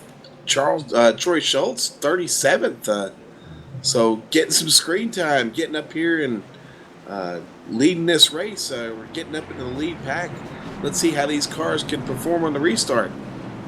And you know, that's one of the notes that I had made, honestly, as we came up to this race, is even though we saw teams like Alliance starting up towards the front, the very next thing I wrote down was it is a long race, though. So, with 500 miles, even if you start towards the back, especially with cautions like this and managing to stay out of trouble, you can, in fact, be in contention for the lead. It's a lot of work, but it can certainly be done. Tell you what, it's certainly easy to at this track to just ride, but I'll tell you what, when you got to do a little work and you got to earn that spot back, man, it's real gratifying when you finally get it. Pace car coming around to tick off lap number 80 of 200 here in the I hope it Volt doesn't Vapes. tick off that lap. It's a very patient lap. Ah, that's good. That's why they call it a pace lap. Ah, and not eye pacing, right? Yeah.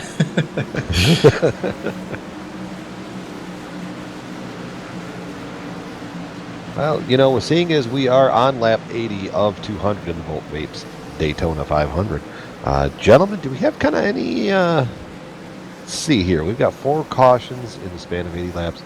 How do we think the rest of this one's going to play out? We're just a little shy of halfway. I'll be curious to think, or curious to hear what you guys have to say for your predictions for the end of this one. Well, the safe route would be to say if they can make 20 more laps before the next caution, they're on course to equal what they did last year with 8 cautions. So, wouldn't be too bad, especially compared to real life.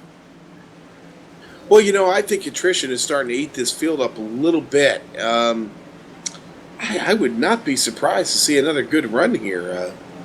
Maybe get to our first green flag pit stop. I got to tell you, that's really where the action is when you got to get these green flag pit stops figured out, and you have, again, you have no time to waste. You don't have the field waiting for you on a caution lap to get back to if you make a mistake in the pits. All you've got is lost time and getting off cycle with the rest of the field. So here we go. As you can see, they are doubled up coming out of turn 4. First car that is a lap down is Blake Reynolds. He's going to be the one that is going to want to hold on to that position until our next caution. Pace car peeling off. And Smitty, I think, checked the field up just slightly as he has left them behind by a significant margin. This is not what he wants. No, because that pack's going to catch him probably on, well, no, if they catch him perfectly. There's a way you can play the game that they'll catch you right in the dead center of the corner. And at that point, you lose so much momentum swinging up to the high side. The guys will just roll out of the throttle and stick right in line. So I think that's potentially what he's got going on. But then again, they're now on the backstretch. So you've got the 42, the 32, the 073 there. Wouldn't surprise me to see them try to take Smitty to the high side going. No, Troy Schultz checked up. So he has elected not to try and challenge on this restart. Still not even to halfway. I think he knows it's a long way to go. But on the high side, we see Hayspec's number 13 with no way to get in line. Brother Hayspec is moving, man. I was just going to say, get in line, yeah. I was going to say, no one gave the message to Alan back there that we're just going to fall in line and hang out. He's charging up the high side there. He's taking them off one by one. Watch out. We got a race for the lead coming up. Hayspec about to take second away. Now, Troy Schultz. Remember, we had drivers telling us that line is going to slowly move its way up the track throughout the race. Do you think maybe that's what's happening now? That the low line's getting a little too hot? Yeah, I couldn't agree with you more, Joe. I think that's exactly what's happening. Hayspec, Hayspec gets tipped a little bit. Schultz goes to the high side to save it. Everybody behind checks up, and it looks like we're safe. I'll bet you if you go back and you watch a replay on that one, I believe that was netcode. I don't think that the 42 and the 13 were really close enough to warrant that kind of a discussion. Or not the discussion, sorry, someone was chatting in that window. In that kind of contact, I really think it was netcode that sent the 13 sideways. It looked like he was a little far away for that to happen. What a great job of hanging onto the car, though. I mean, he did just incredible car control right there. Same to Schultz, who's actually still on that outside line. Maybe he's deciding, I actually like this a little bit better, because he hasn't dropped back yet.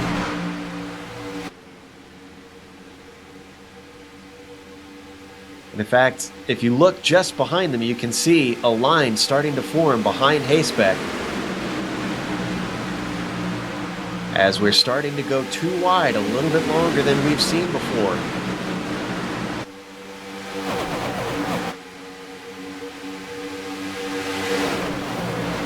I'm starting to think that high line is coming into play. Oh, guys, update for you on Blake Reynolds. We talked about him being in the beneficiary position. There was some contact big time between he and I was trying to look at that car again. The number 2 of Lionel Callisto sent the 76 spinning actually down on the backstretch. But he was down there on all the paved parts, so going to be no caution for him. Unfortunately, all that effort that he put in to get back to being one lap down is going to go for naught because he's all by himself. Now, given the pack is only entering turn 1 right now, and Blake finds himself going into turn 3. So he's still got about half a track, but I don't think it's going to work out as perfectly as he was expecting, because now Michael Lett and David Williams are in the lucky dog position. And speaking of David Williams, Yeah. he has gone into the pits voluntarily. Did he hit something? Yeah, I believe he did. There's not much of a front end left on that car. I don't think we need to worry about David Williams getting that lucky dog spot, Pat. Haven't quite picked up exactly what happened yet, but unfortunately, yes, that machine is pretty torn up. He came into the pit. Don't know that there's much damage available, or damage repair available for him. I found what happened in the same Blake Reynolds incident that I was just talking about. In the stack up, the number 1 of David Williams got into the back of the 39 and sent him wildly for a ride down that wide open paved section. And that's what caused the rest of that front end damage there on the number 1. And our leaders just went by Williams on the backstretch, and you can see that lead pack is very much 2 by 2 by 2 by 2. And look at Brian Bennett. We just talked about him getting his lap back. So far, Bennett has led the most laps in this race, and he's found his way back up and fighting in the lead pack again. That was a great recovery from the driver of that number 71 Span machine. Now let's stay on this front pack, but just a note on for our David Williams fans, there are drop weeks in the pack major, so if he has a bad race, he could still recover and reclaim his crown. It's not over yet for the driver from the West Club.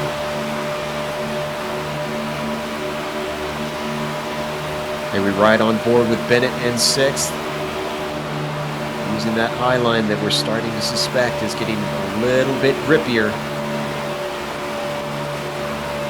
That's the number 71 Flying Spam, baby. He is running. Love that number. Unfortunately, we don't have a Hawaii club in here, so unless he actually is from Hawaii.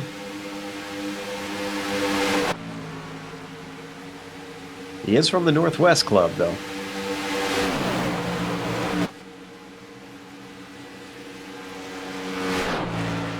So Good, it's tight racing here, Joe. Really good, tight racing. I was just going to say, things are really heating up that now. We're seeing before that drivers were being very patient earlier on. Everybody just wanted to get that low line. Now that options are opening up, you're seeing people try to vary their strategies, trying to do different things, hook up with different people. Still up at front, in the front is Smitty in the number 27. Got a little company coming on the high side there.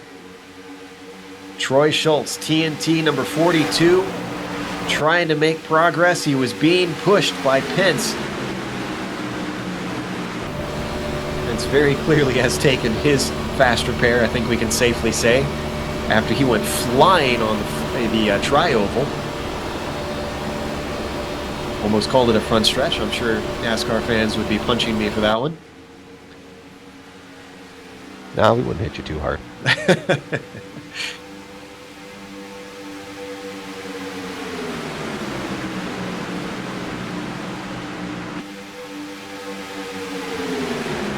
Interestingly, even though they've got, as Pence tries to squeeze down, He just does. find some room. He shuts the door. Shuts the door on him. Even though we've got this too wide racing going on up at the front, which is starting to peter out, it's been relatively calm. There hasn't been crazy moves. It's just guys trying to get that line moving. And I think maybe some of them are starting to give up hope that that's the way to go.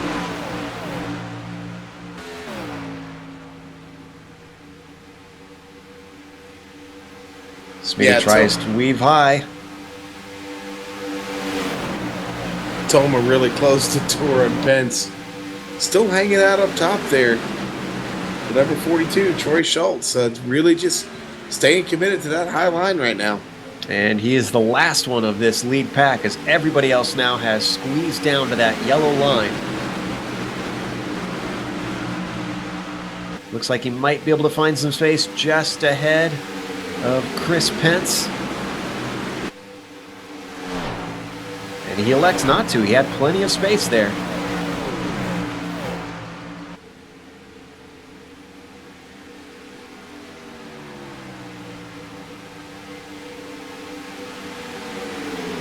That's a pretty good set he's got right there. It's allowing him to run kind of the middle of the turn and, kind of split the car in front of him and pick up a good draft still. Number 76 of Reynolds staying high and going another lap down now. Going back to 2 down, that whole mess on the backstretch really kind of threw his plan off. So now, as we're getting closer to the halfway lap, or the hallelujah lap, as I like to refer to it as, he's got to really step his game up and try to get probably a little bit more aggressive to get back to 1 lap. But luckily for him on the iRacing system, if Michael Lett gets his lap back and no one else goes another lap down, the game itself, it gives it to the first person not on the lead lap. So even if he was 2 laps down, he would get 1 back and then another 1 back. So, but bigger story out front. Smitty is taking on a charge. There's at the 24 there. No, that's Toma trying to get his lap back. There we're talking about that again. Toma trying to go from 2 laps down to 1. And he's just charging the outside. But dude, he's going to close the door. Man, and those guys coming through the trial, well, they caught Jabinski lap down car, and they made that interesting getting around him, setting all that mess we just saw up. So Toma is going to get 1 more lap back. But actually, if I'm looking at it right, I believe Toma is the first car not on the lead lap, so Toma should be getting the lucky dog. If he was praying for a caution right now, because as you just said, car up high. At the 8, and number 18. Is that the 18? Maybe? I think that was the 18 of Wells. Just pushed off there. But yeah, right now, Ryan Toma could be in the perfect position. Gets himself back on the 1 lap down, and he is the only car 1 lap down. So yeah, you're right, Joe. If he was to get the caution, he would be the lucky dog. So he could unlap himself and get back into this in this span of a very short amount of time. Yeah, things got a little crazy for Waltz there for a moment. Heading into the turn, he gets shot straight up the track into the wall, slaps a pretty good tank slapper, if you will, and but manages to get back under power and slip back into line. Meanwhile, we continue to watch this top pack. There's Walls in 8th now. And Smitty is not making any attempts to try and overtake Toma. Comes up, gives him just a little bit of a push down the backstretch.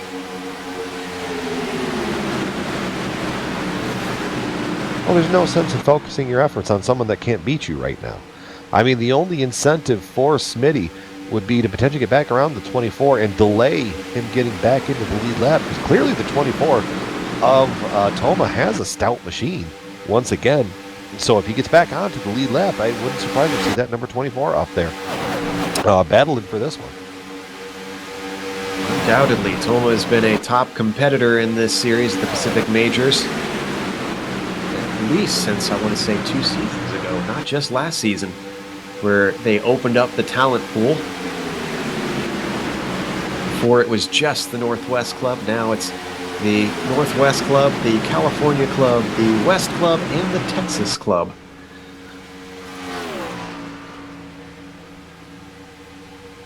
Drivers jockeying for position as they come up to the trioval once again. Car on the high side is the number 5 of Taft Baldwin. Can't quite find a place in line right now.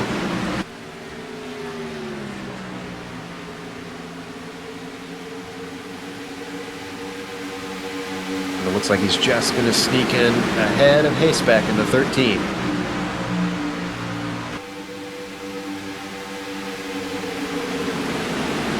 Guessing nobody told Hayesback that number did not work out for Maldonado in his time in F1. No, I guess they didn't mention that to him. You are absolutely right about that. So, well, now what we got is one big spread out field now, and the start of another green flag run. And the question is, can we get to a pit stop? Really, I think that's where we're going to see this race change, is if we get a green flag pit stop, with all the teams out here and everybody running on a different strategy, that would really shake things up at this point, Joe.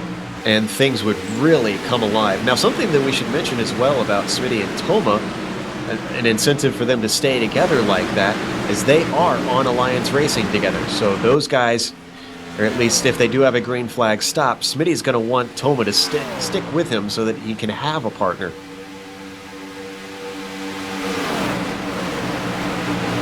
And along that line that you were talking about there, Sean, these guys are just about halfway through a fuel run right now, so wouldn't surprise me if somewhere in the next 15 to 20 laps, you're going to see everybody start diving to pit road, or with the way that the race has been unfolding, somewhere in the next 10 to 15 laps, we will see a caution.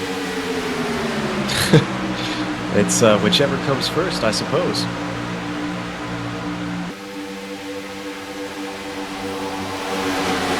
Well, like I said, I'm really kind of looking forward to the green flag round of pit stops because I've already had the experience of seeing what that's done to these races this weekend, and man, things get really interesting, Joe. It really starts to heat up when you get different packs working in different agendas, and you get to the closing laps of the race, and you wonder, all right, who's got enough to make it, and who doesn't? And take a look at this front pack right now. It has been staying single file pretty consistently. And even though it's more than just these top 13 cars, and as soon as I say that, we got a couple in the back going too wide there. Gary LaViolette is the last lead lap car and 13th in this front pack. 13 cars up at the front, all working together. Nobody really trying to get too crazy quite yet.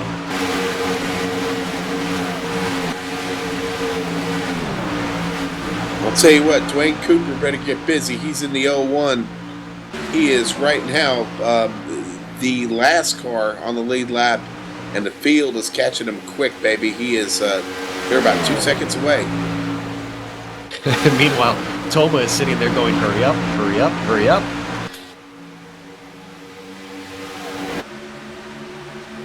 They're going to have to get through the 86 machine before they get to Cooper. That's Mike Willett. Yeah, he's down a couple laps. It's just kind of sitting there working together with Cooper.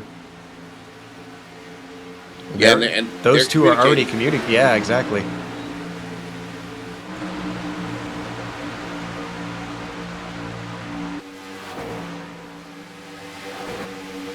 Oh, and interestingly, Dwayne is aware of the situation with Toma.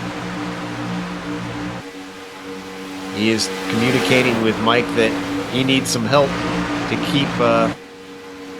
keep ahead of Toma. With the way that 24 machine is running, leading the pack, I don't see that plan working out for him. And he's a lap ahead of him. He might not realize that, too. All he can see on his screen is that they are both a lap down. He doesn't know that he's got a whole nother lap on him. Although, I mean, he obviously doesn't want him to gain on him too much. Granted, if he does pass him, I guess Dwayne needs to be aware that he is going to get the lucky dog anyway, so.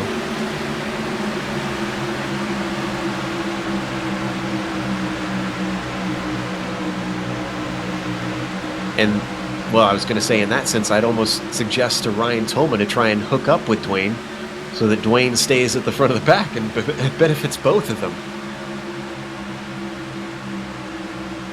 Yeah, if you're in that position, you're kind of looking for a best of both worlds. Yeah, that absolutely would be the 24 hooking up to the back of the 01, and that way everybody kind of gets their gets the best end of both deals.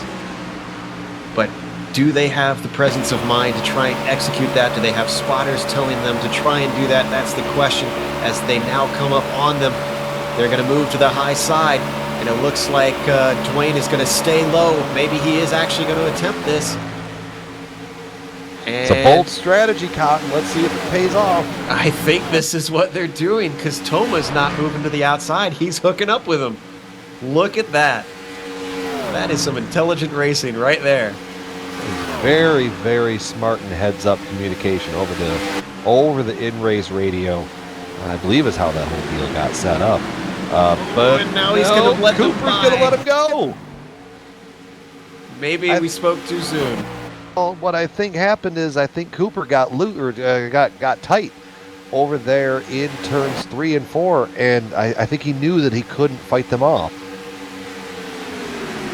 Boy, just behind that, I saw the 00 shooting off the track into the pits, and old Jimbo Pfeiffer had a little bit of trouble getting in there. That car spun around as it was coming in.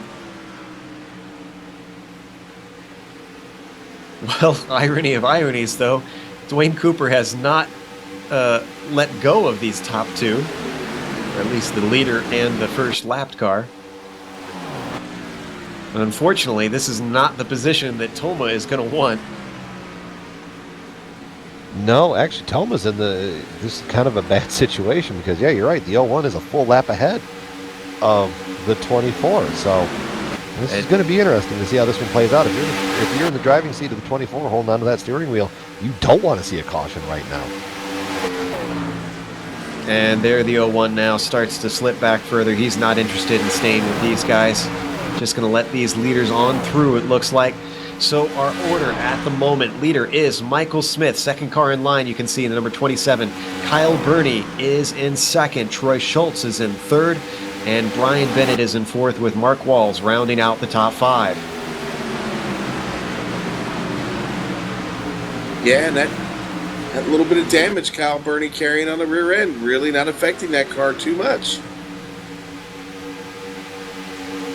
Kyle Burney, known on the forums for creating spotter guides, or on his own. In fact, he does them for the Pack Majors. If you're on the iRacing forums, go check out the extramural forums, easy for me to say, and check out one of their threads for each of their races, and Burney usually provides them through there.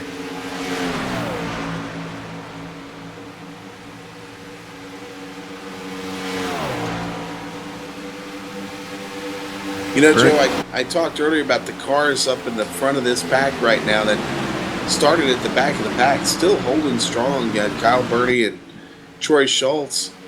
Mark Walls, Taft Baldwin up to 6. He started 28. Carl Burke still hanging on, man. He started 38. He's sitting 8th right now. Michael Thompson still on the lead lap, 40th place. He's up to 11th. A lot of guys doing really well, having good runs. Yeah, a lot of these names that we didn't see up at the front earlier on, managing to keep out of trouble, work their way up, and are now making good of it. They're not slipping backwards.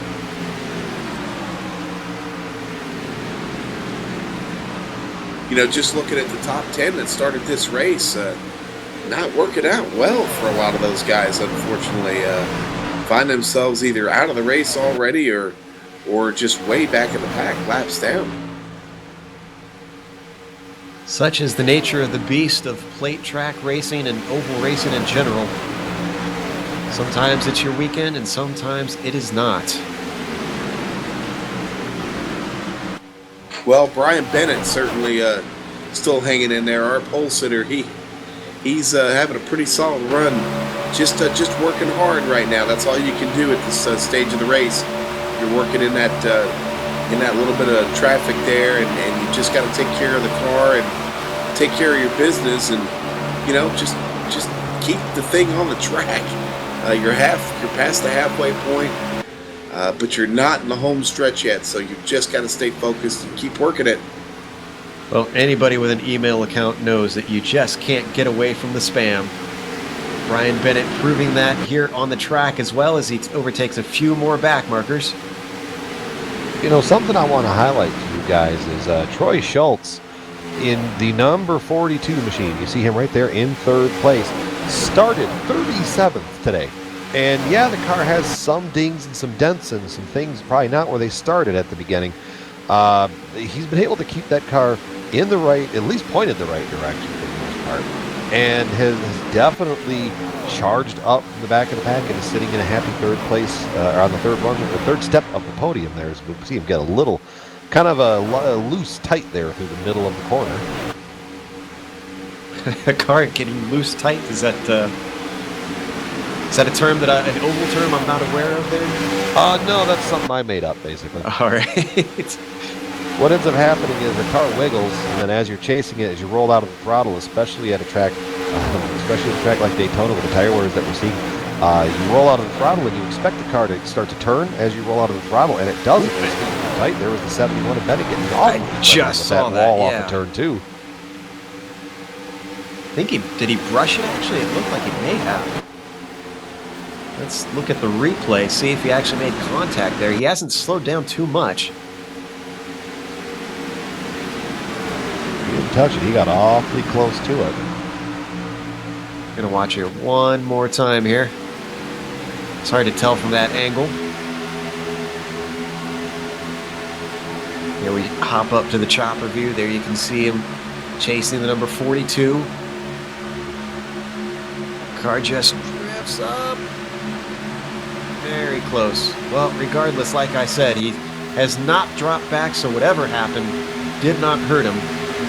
Troy Schultz still ahead of him. In fact, Schultz overtaking Kyle Burney for second. Yeah, Schultz just won't go away, man. He's been hanging in there for this whole race. Really the best of the TNT cars right now. And in fact, I'm not surprised to see the TNT guys work their way up to the front, even in an oval race. Most of them are known for their road prowess, but these are guys a bit notorious for doing so many practice laps that they've done multiple race lengths in the course of practice, and I'm talking 8 races worth. Goodness gravy, I want their sim chairs that they run in, because those things are mighty comfy. Oh, they are dedicated drivers. TNT is one of the best teams around I've seen in just about every series they have entered. They are taking the pack majors very seriously.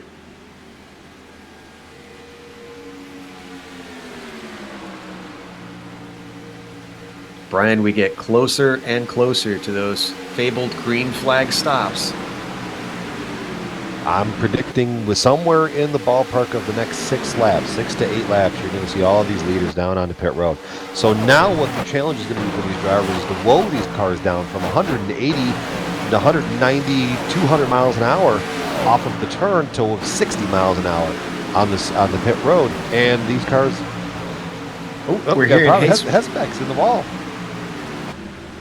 Yeah, he got up there and flirted with it again. Yep. And this wasn't like we saw with Bennett. It was a severe slam into it coming out of 2. Yeah, you can see the right side, right behind the tire is all crinkled up on that number 13 machine. Yeah, so's the left side. He's got it on both sides of the car, and that car is a little bit off pace right now. He's still holding on to 8th place. As I was saying, these guys having to roll these cars down to pit road speed without the aid of any kind of pit road speed limiter that's automatically set, so they might be used to that from the road series side of things. They have to do it all by touch and feel and kind of hope for the best. So this is where you could see things get awfully tight as these drivers try to find themselves to pit road safely and not get busted by the speed police down there on pit road. Or find themselves off into the tri-oval grass since there's no pit wall there. Well, there is that part too. We've seen that plenty of times. Yeah, it's so easy to do to get off in that grass. And it does. You don't slow down very quickly in it either. Now, as we look at this lead pack, one thing to note, that number 27, our leader, just ahead of him, the lap car of 24, Ryan Toma. Those guys are teammates. If they need to pit soon, they can pit together and work together. Just behind them, second place, actually, 4th car in line, number 42.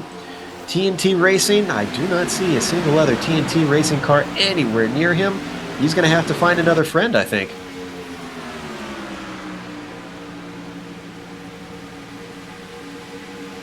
Very well might have to. This is where you're going to start begging and borrowing, wheeling and dealing, trying to get somebody to come down with you. Or you can always just kind of force your own hand, and when you see guys pit off, you just dive down with them. I mean, no warning. Guaranteed friend. Exactly. Guaranteed friend that way. I see Kyle Burney races for NKH Racing. Now, does he have anybody? Kennedy and Drayling are his teammates. I'm not sure if they're even in the pro split, actually. They're not. Yeah, they didn't make it in this split. So Kyle Burney also going to have to hook up. Schultz moving up a little bit high, obviously not electing to pit this time by. Food for thought, gentlemen. Now the 82 is if Mike Franklin is in the lucky dog position. And now we're starting to hear it. The 23, the 023 just signaled they were going to be pitting this time. Alrighty. 023 is D. Palmer, and actually he is heading in now. He's coming in with Chad Barker.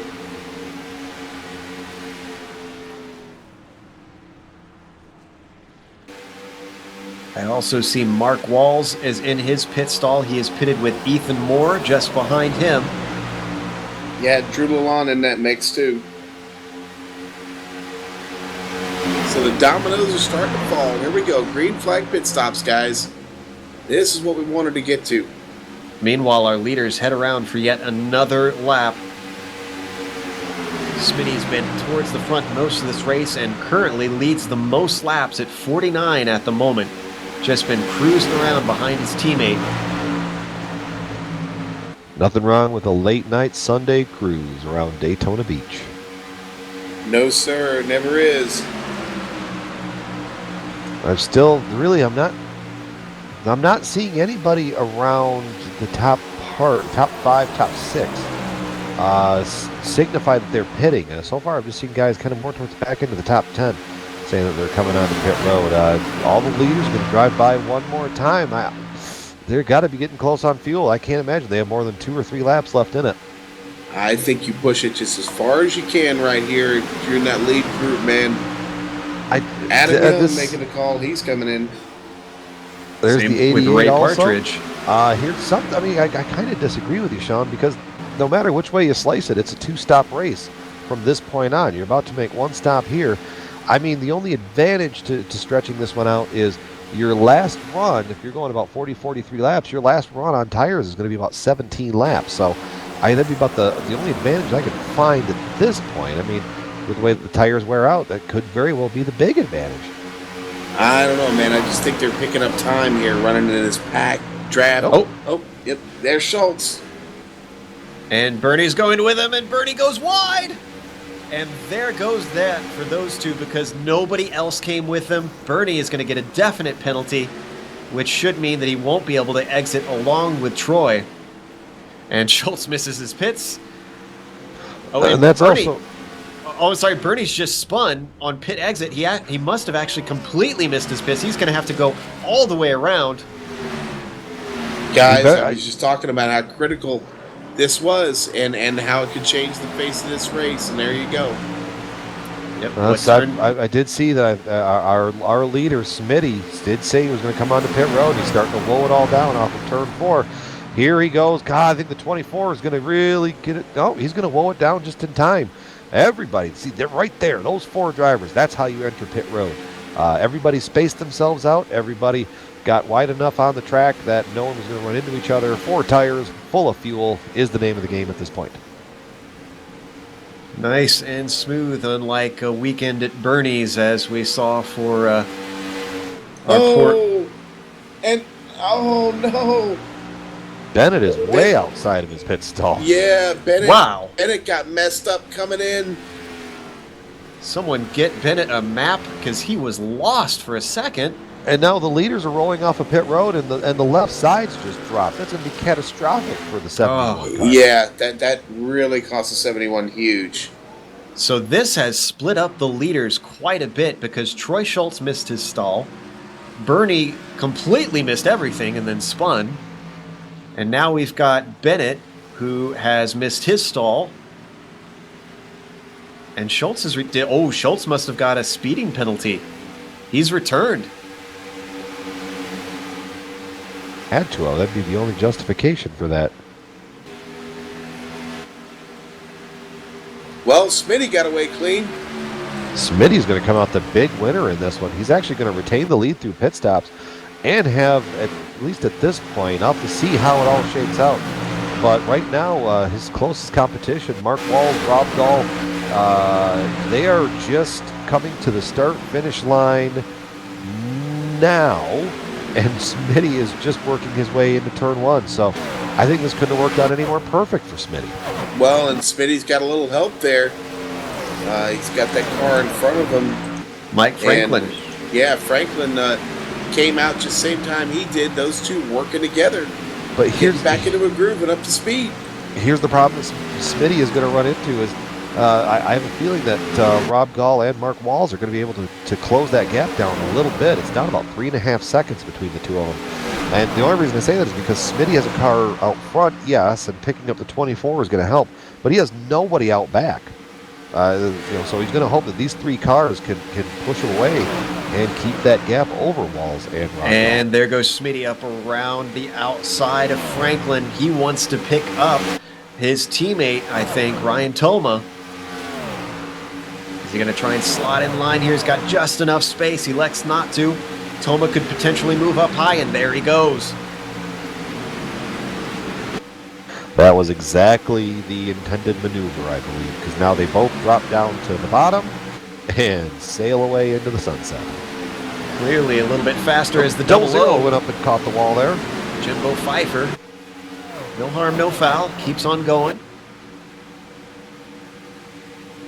Yeah, Jimbo having a rough go tonight. That car is many laps down and pretty beat up. So let's look at the gap now. Mark Wall still about 3 seconds back from Smitty. Have to keep an eye on that, see if it continues to go down.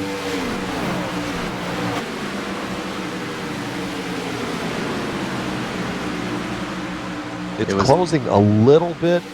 Last time by, Smitty ran a 45.15 compared to Walls' 44.81 and Gall's 44.73. Fastest car on the track was actually Fleischle last lap at a 44.50, but Fleischle is about 3 seconds back of our leader as well. He's actually at the tail end of Rob Gall and Mark Walls' group right there.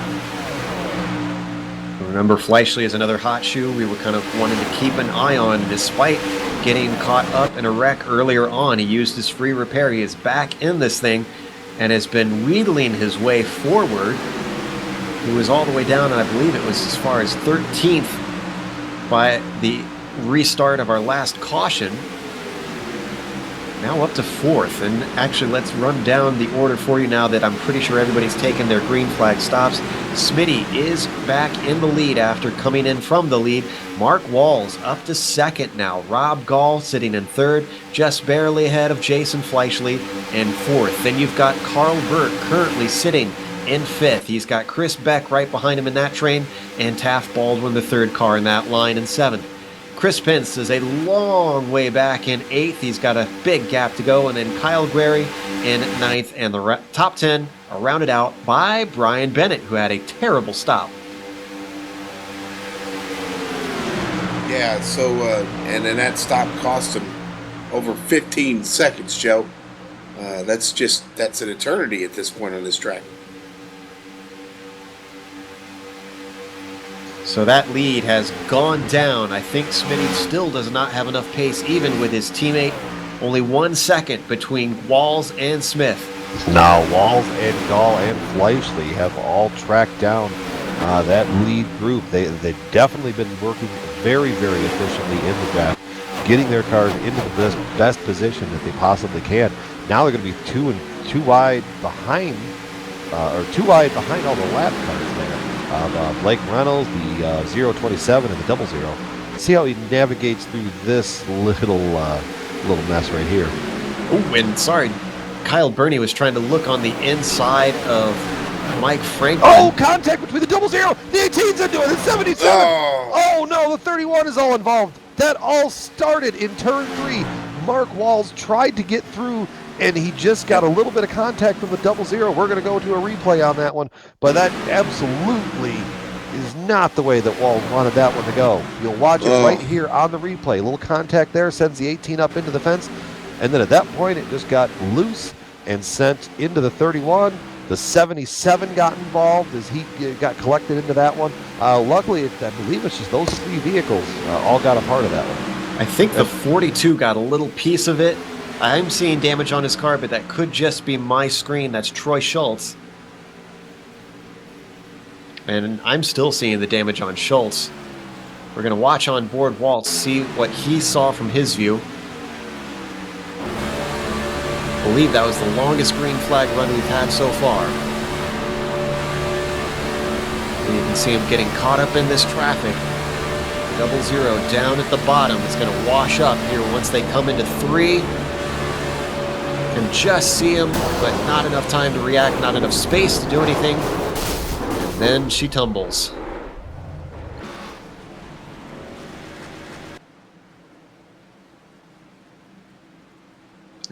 And David Williams getting on the radio asking, why couldn't you have wrecked 1 lap earlier? Guessing he was probably going to get a lucky dog or something in there. Potentially, but now Ryan Toma is able to cycle around to the back of the field too. So now Smitty is going to have to kind of defend everybody on his own because his teammate is now waved around to the back end of the field, which should put him 1 lap down. And unfortunately, that's going to put him about 4th or 5th on the list of cars 1 lap down. So we'll have to see how this one goes as the race unfolds with 71 laps to go. And remember, we were keeping an eye on Fleischli's progress as he worked his way back up through the field. And remember, I mentioned he had used his free repair. Well, he got a piece of that accident. So, unfortunately, it was on the front of the car. I'm afraid he is not coming back from this one. He's in the pits getting repairs now. Fleischli, another one of those drivers, has been just kind of snake bit all night, but it worked so hard to get back to where he was. Man, really tough to see it all come to an end for him here like that. Unfortunate to see. There you can see the significant damage on the front of that Chevy. Smitty just came on the radio, said he was staying out, not coming in for a bit. Yeah, we only saw a few cars come in for stops. I mean, at this point, he was 10 laps on those tires, and everybody else kind of ducked in behind him. So, I mean, from a tire wear standpoint, it could be a disadvantage, but I really feel that the number 27 car there of Smitty, I think he's got a strong enough ride where he could be able to fend off those guys behind him, even with fresh tires. We see some lapped cars heading in. That's Kyle Burney. Doesn't have to worry about overshooting the pits this time. Ethan Moore is with them, Blake Reynolds, and Jimbo Pfeiffer, who was involved in that accident.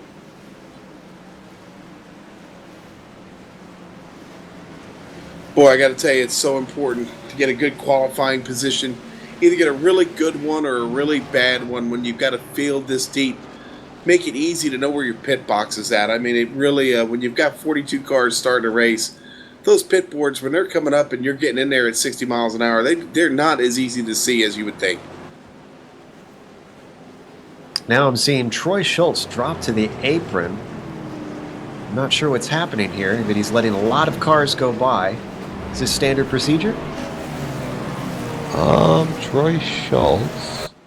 He's in 20th at the moment. Well, he's a lap down, so what very well could be happening is he's getting waved to or kind of moved to the back end of the field, or letting at least all the lead lap cars in front of him. Yeah, that's exactly what is happening now. They're cycling through, and looks like Troy is going to be the first car a lap down. So if he can wait till the next caution and hold on to that, he could get his lap back. Remember, he was one of those front runners. Fell back when he missed his pit stall. So he's going to have some work to do to try to get back up to that. Unfortunately, I think I do see some damage on the front from the contact he made in that last accident. It looks like it's beaten up just a hair. It's beaten up perfectly on both sides. But the right front fender there seems to be kind of worse for wear. And actually, Troy is heading into the pits now, so he might be trying to get more of that damage fixed.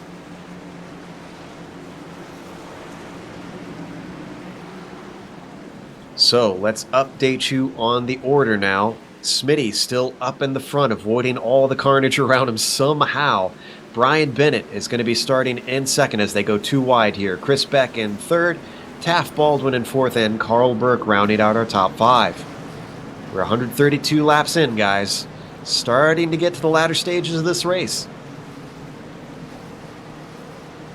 Yes, sir. We're going to be talking about go time here pretty quick. Figure one more pit stop to get this race done. And this is caution number 5 here.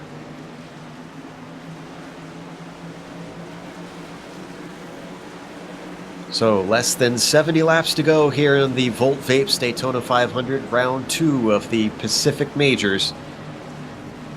And it's been an interesting one. It has taken quite a few twists and turns here up at the front.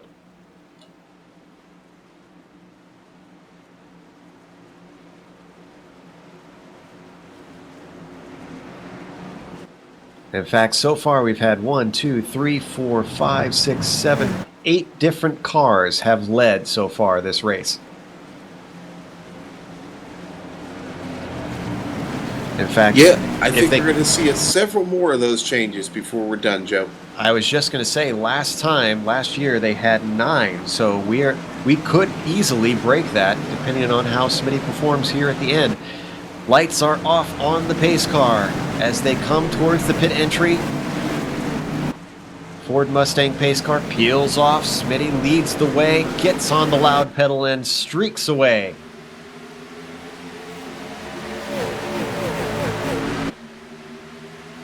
Streaks away quite nicely as he's able to open up a gap of a couple of car lengths and let the 71 there, Ryan Bennett, slip in behind him. Yeah, thankfully didn't get a jump on everyone as Bennett held on. That's going to keep him from being overrun here on the backstretch. Back there in the number 34, just behind them.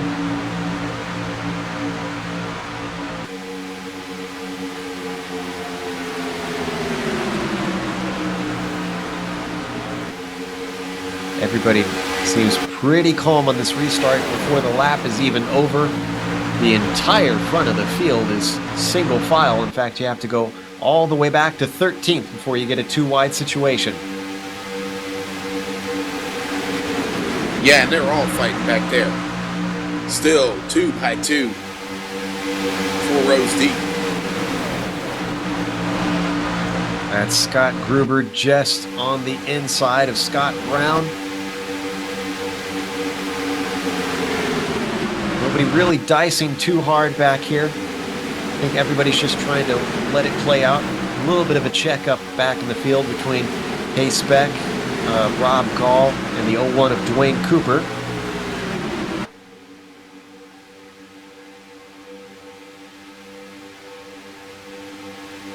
So Smitty's going to lead yet another one.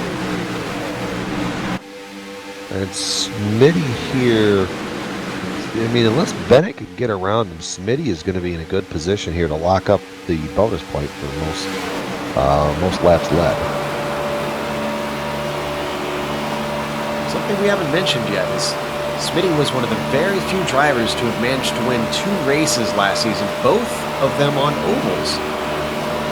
Could be starting his account here on the oval side with yet another win. He's been looking extremely solid. He's been in a good position.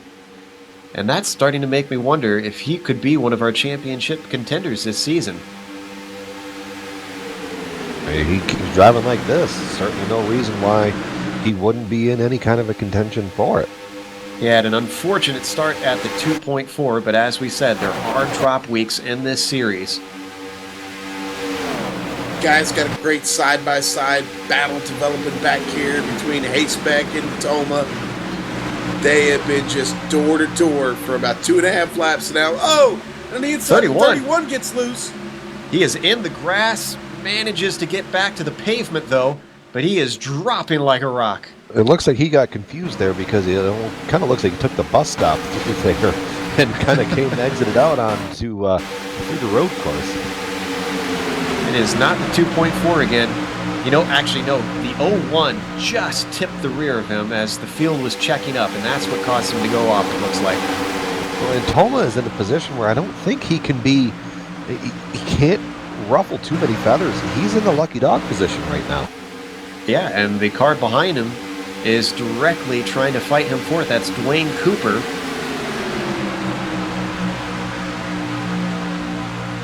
As he sneaks to the inside. Ryan Toma does. Toma got very aggressive there, and it cost him. He was trying to get around the number 90 machine, and it's going to cost him big time. He caught the yellow line there, and the car got extremely squirrely, which let the 01 get around him. Now he's going to fall back in line and hope a caution doesn't come out until he can get back around the 01. Yeah, I don't know if you saw that right there, but Toma almost had contact with Cooper on the right front, almost matching up with the left rear, and I thought that Cooper machine was about to go around. But Toma hanging on. Carl Burke apparently still having some connection issues. A couple of drivers come on, let him know he's blinking a little bit. I hadn't seen it myself yet, but... Oh, and here as we ride on board with Toma, trying to use a bit of momentum to get past the 01. Cooper not quite trying to let it happen yet. Coming off the banking, though, it looks like the speed is with Toma.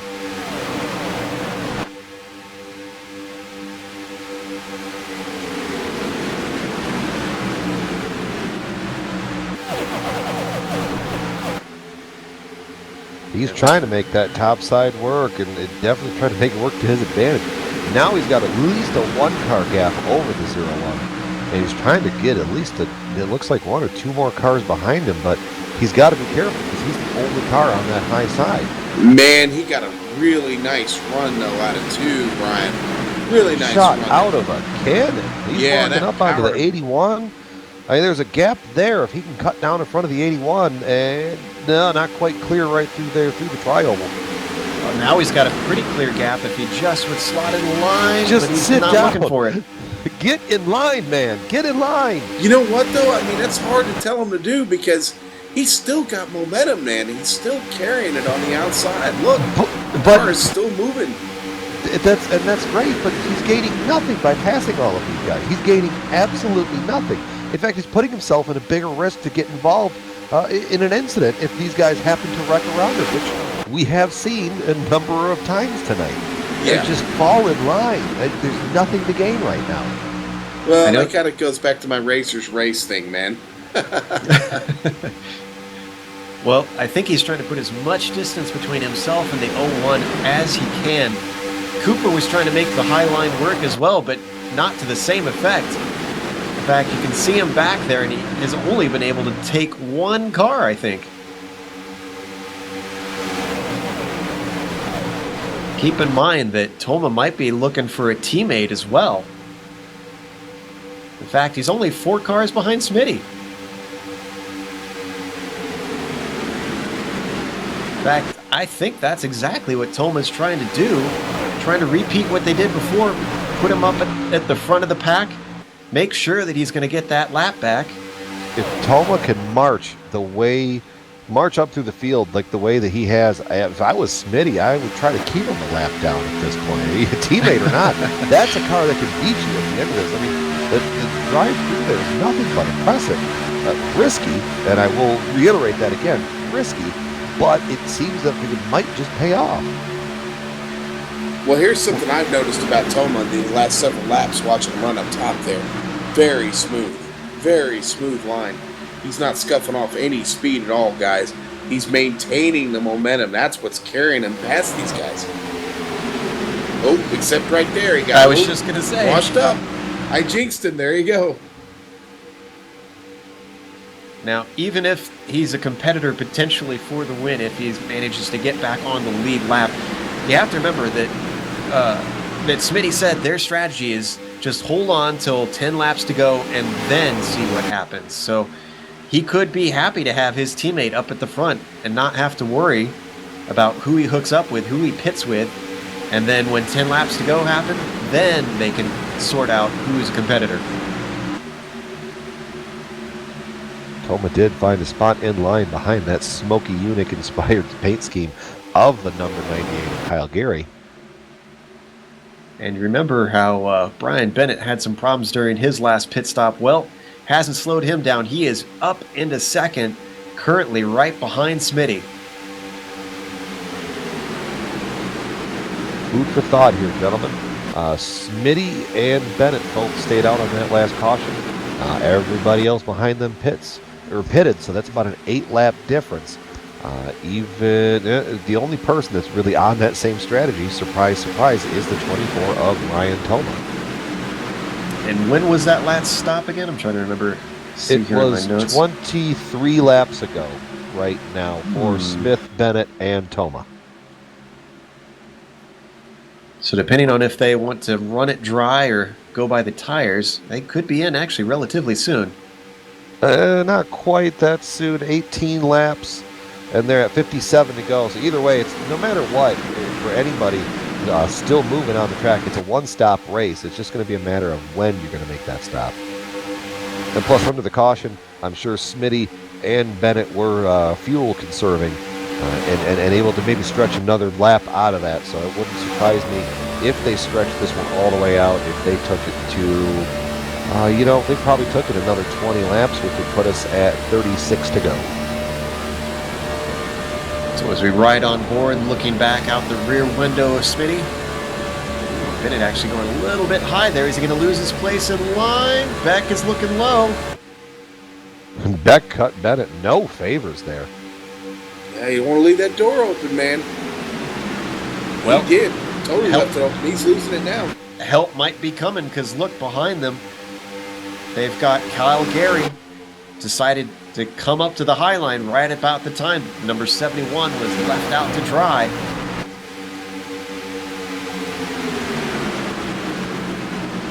Now, is Gary a teammate of Bennett? Let me check my notes.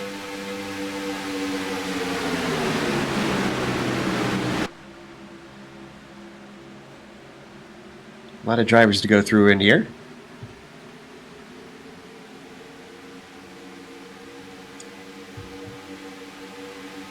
I think that's 3 wide back there, out back. Oh, yeah, we got a caution.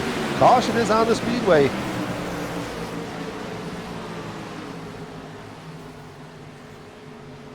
Toma is going to be the beneficiary here, but this is going to get interesting as it runs down. These guys have 54 to go, which is just outside of the fuel window, but they've put enough laps on the tires that I think that they would want to come in and pit. And it goes from bad to worse for Dwayne Cooper. Was trying to fight to get the lucky dog, but instead he finds himself caught in yet another accident. That's going to set him back even farther. Looks like this was coming out of turn 3. Yeah, and poor Clark Archer got caught up in that too, the number 92.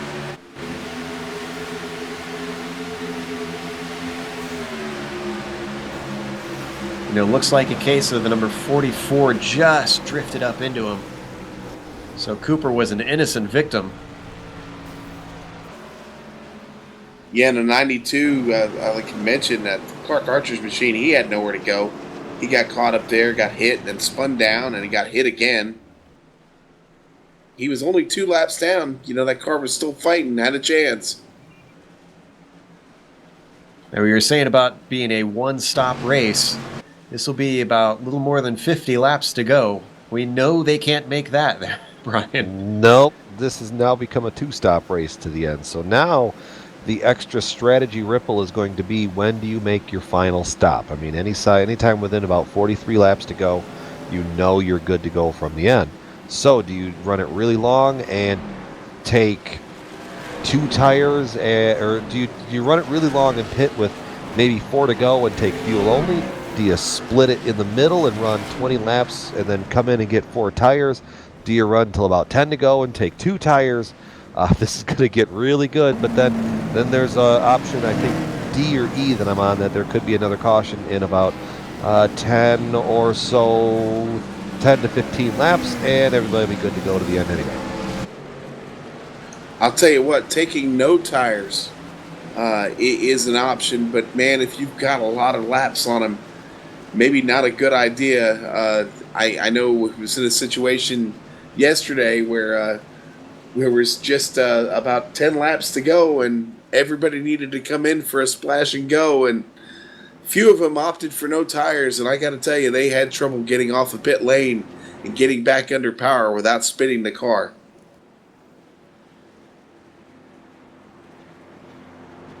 I believe we're going to be working on getting in touch with our in-race reporter right now. And we do have him. Smitty, do you have a copy? Brian up in the GSRC booth. How we doing, boys? Well, Brian, not doing as good as you. You've led a ton of laps out there today. Definitely, I think you've, at this point, clinched most laps led. Now, I expect you to tell everybody in the audience, what's your strategy here? You're going to be coming back to green with about 51 to go. you know you can't make it to the end. So how do you run this last stint? Well, I'll tell you, Brian, we're going to go real hard. We're going to turn left. We're going to put the right foot down. Perfect. Yeah, guys, at this point, it's still a long way to go. It's a long, long way to go. It's been a hell of a lot nicer with these green flag runs, but still a lot of fast cars.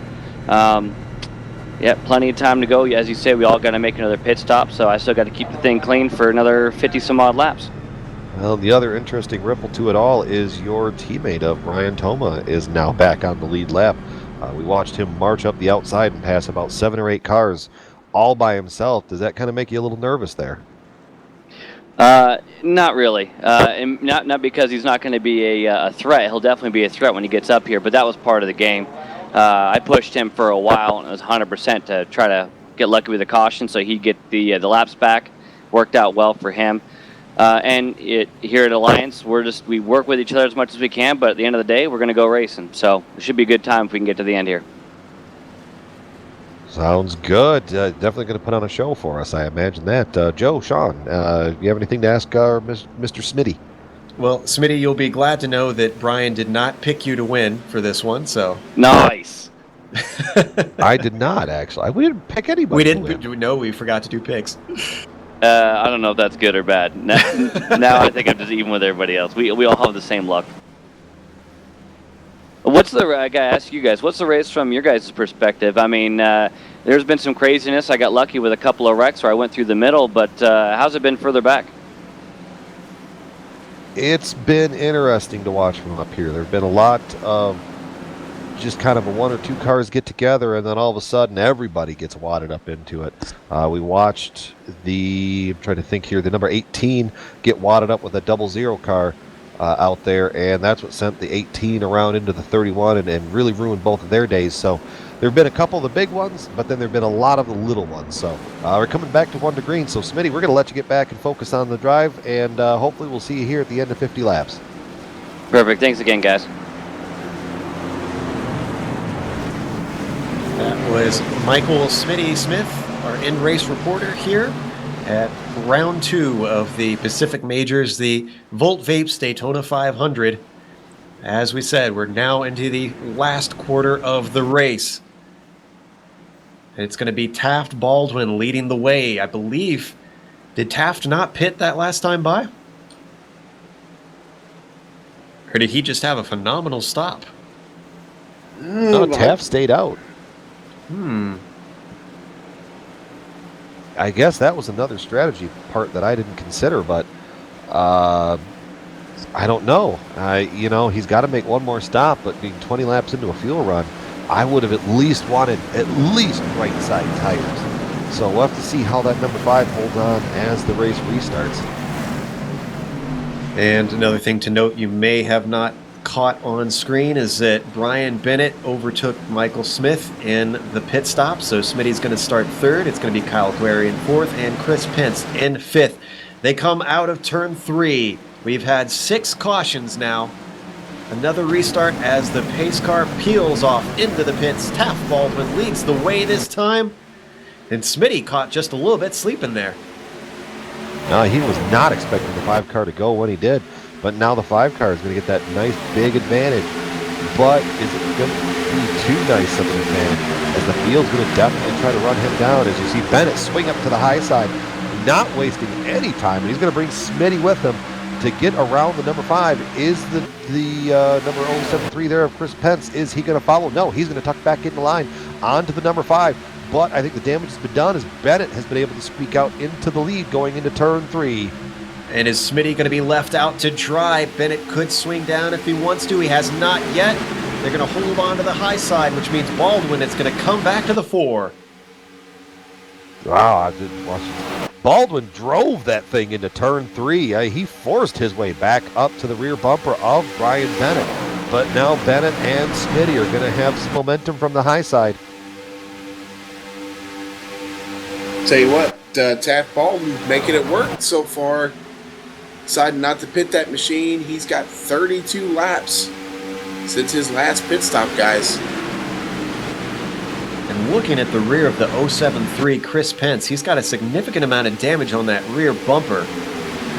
So obviously it's not hurting him too bad, currently sitting in third. But he does not want to get all by his lonesome, that's for sure. We ride on board with fourth, Ray Partridge. And it looks like poor Bennett has been hung out to dry. Smitty's jumped back into line, a little farther down the train, but Bennett's continuing to try to make it work, using that side draft and getting very close to the number 5. Yeah, Taft's having trouble hanging on. I mean, again, a lot of laps on those tires, and he's fighting it. He's fighting the good fight, but he's definitely fighting it.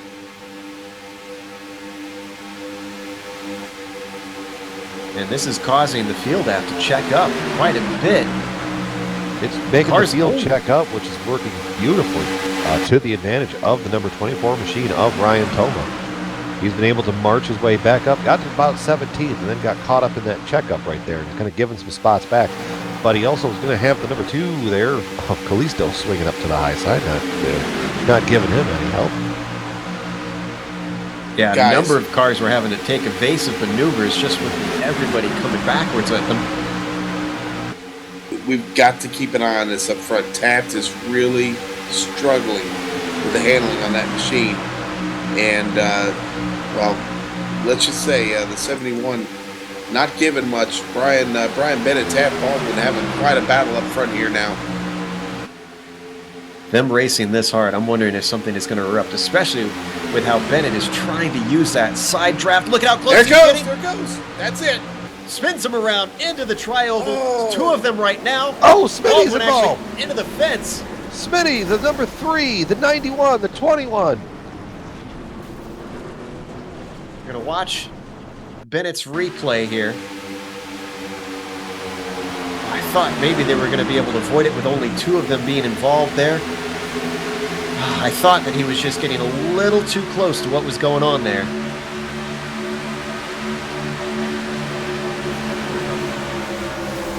You can see Bennett stays on the track and unfortunately gets hit. Looks like the number 90 of Scott Gruber was involved there. And Smitty, unfortunately, I think in the checkup ran into someone, it looks like. Well, they got in front of it. I never really saw what happened with Smitty. Yeah, it looks like everybody was checking up. Smitty goes low. He gets turned around, actually, by Chris Beck. And bounces off the wall. Destroyed his car. He should still have that fast repair, though. I don't think he used it. Oh, he's still on pit lane. Well, here's the problem is that I had just heard him say over the chat that the car ran out of fuel after that impact, so he had to take a tow around. So at this point, this late in the game, that's crushing to his efforts. Oh. And here comes the leaders, actually, I believe. So they're going to put him a lap down.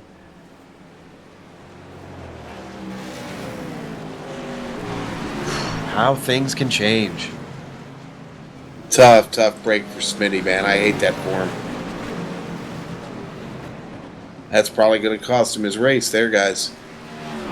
Indeed. So, with pit stops having happened, we are going to take a quick break here in the Volt Vapes Daytona 500. We're going to be back after this, try to take you all the way to the finish with less than 50 laps to go.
Welcome back to the Volt Vapes Daytona 500, round 2 in the Pacific Majors, and there has been a major shakeup. Kyle Gary is going to lead us back to the line after the last accident took out a few of the major contenders.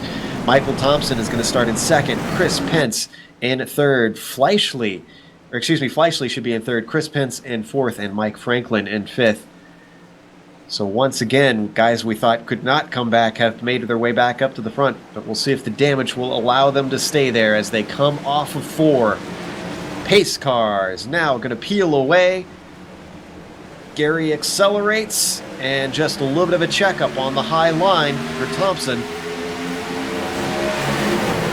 Field kind of stacked up off of that restart. Let's see how they decide to take it into the corner. I'm seeing 3 wide, 4 wide, almost at the back. Wow.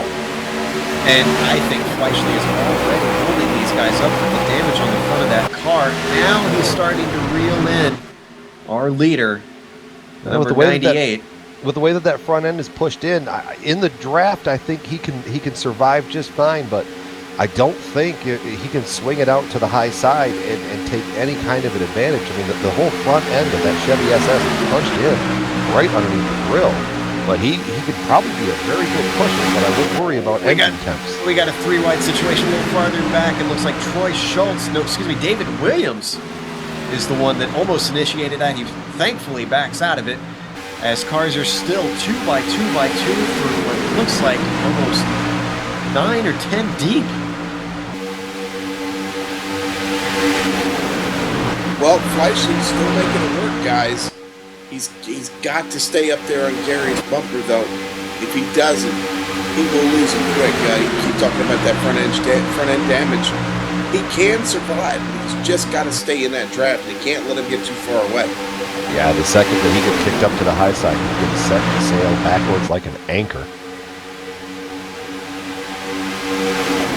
41 laps to go. We're watching back in the field. The number 29, he's trying to make friends with that turn 4 wall, and I don't believe that the wall is accepting his friend request yet. He's tried 3 or 4 times, but it's just not accepting.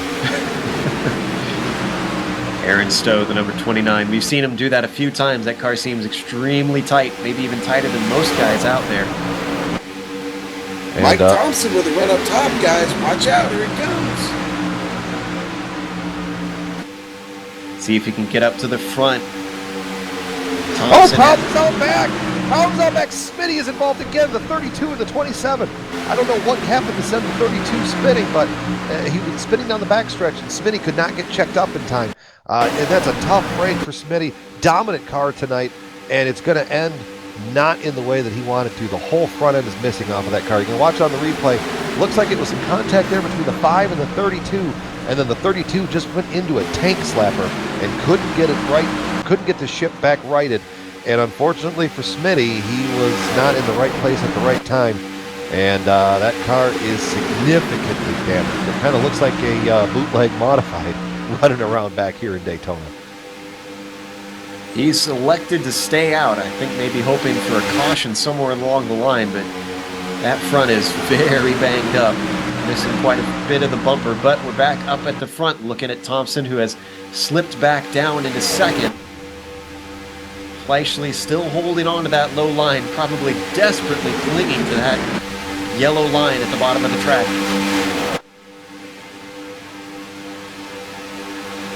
Yeah, that's the only place Fleischle's going to be able to survive is down there.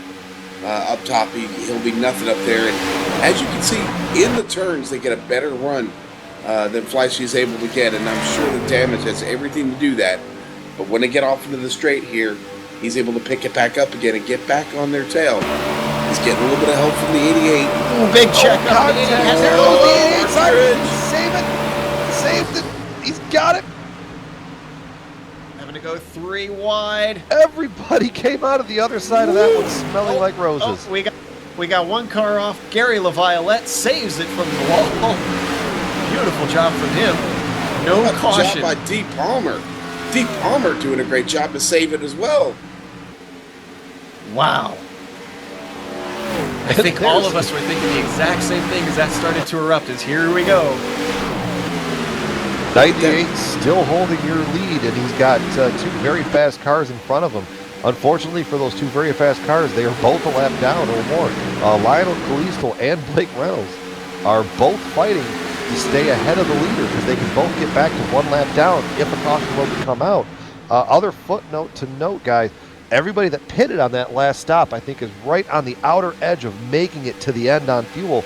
But Kyle Gary, Michael Thompson, and Jason Fleischle, they did not pit the last time by, so they will have to stop again. I don't think they could have saved enough under caution that would have made up that gap.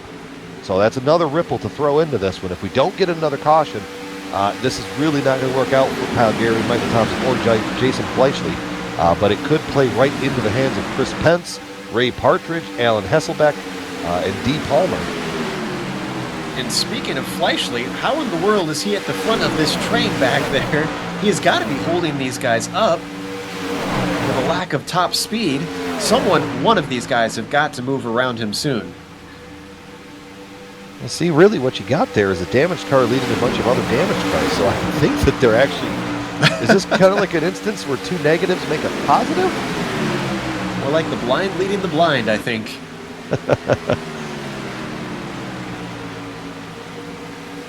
That's David Williams up on the high side. His car doesn't look too bad, actually.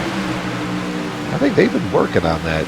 From what I could tell on Williams' car, he's made 13 pit stops today. So I'm trying to just rub on that thing just the right way to keep it at least up in the draft. Unfortunately, those 13 pit stops have cost him about 5 laps. So barring a miracle, I don't see him being in contention for the win on this one. So our order at the moment, Kyle Guerry leading the way, Michael Thompson still in second, following him closely, Fleischle in third by some miracle. Chris Pence looking to take that third. He is up on the he is on the low side there. Thought he was on the outside. He is the number 073. And then in fifth, we have Ray Partridge just behind them. Then you've got a big gap back to Alan Haysbeck sitting in sixth.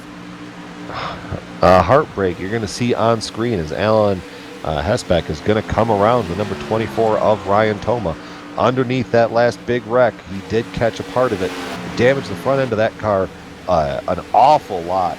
And the comeback story of Ryan Toma, unfortunately, is going to end with him being well off the pace and probably going to be multiple laps down as well.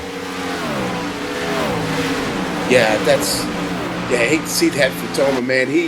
Talk about guys working hard out here tonight. He was working as hard as any of them because that car was hooked up and it was coming.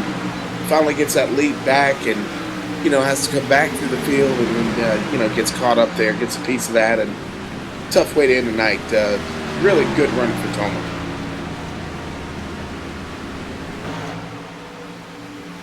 Well, we have overtaken the number of leaders that we had last year. We're up to 11 now. Guys, Kyle Murray's hooked up. The number 98 machine is got it going here in the Volt Vape 500. He's just moving, man. Well, he's in a perfect situation. You see right in front of him. The number 2 of Lionel Kalisto, the number 76 of Blake Reynolds. Two very, very fast cars, both without any damage. So he could just tail on right here, and he's probably going to march away from everybody behind him who's trying to go 3 wide behind him. They're 3 wide into the corner, Fleischle in the middle, and the lap car for 32. Kind of was playing fiddle there, but Fleischle is going to give up a spot to Pence. And you can see Fleischle now up on the high side, tries to duck in. Is this going to be enough for him to keep the draft? Trying to hold on to Williams just ahead of him, who's still working that high side. He's been up high for quite a while, but is not able to get around Pence. Still in third. Ultimately, I still maintain, barring one more caution, Chris Pence is in the catbird seat. He's running third right now on track, and if he just kind of rides in the draft of the 314, if he was close on fuel before, he can actually save fuel by running in the draft of other cars. So I think if this one runs green, this one's going to be Chris Pence's race to lose. And bad news for our leader, Kyle Guerry. He is all by himself. He's trying to get around the 44 of Larry Ford, but he has lost contact with Blake Reynolds. who has scooted away. And now I'm pretty sure that Guerry is being gobbled up by Pence and Thompson. And as soon as I say that, I think Pence is caught on the low side. Well, there's a caution. 01 catches him. 32 gets a bit of it, I think. Yeah, that was the 073 catching a piece of the 314 there. And now everybody's... Didn't I just say if this stays green, it's Chris Pence's race to lose? And now, and he put himself in unfortunately for Chris Pence, that's going to even up everybody on fuel. So it's going to be interesting to see how the final 29 laps are going to shake out. Absolutely. See it here in the replay. A little bit of contact there between the 314 and the 073. Pence down inside. Yeah, I think I kind of saw that one developing. I wondered about him getting pinned to the bottom there. And honestly, the 44, I think, was pretty innocent in that one. Yeah, and he took a pretty hard brunt of it there. But this is going to settle any issues anybody had for fuel to finish this race. Well, we've got a few people that are ready for interviews, so let's, I believe these are all guys that have DNF'd. Let's bring in, missed some information there, excuse me.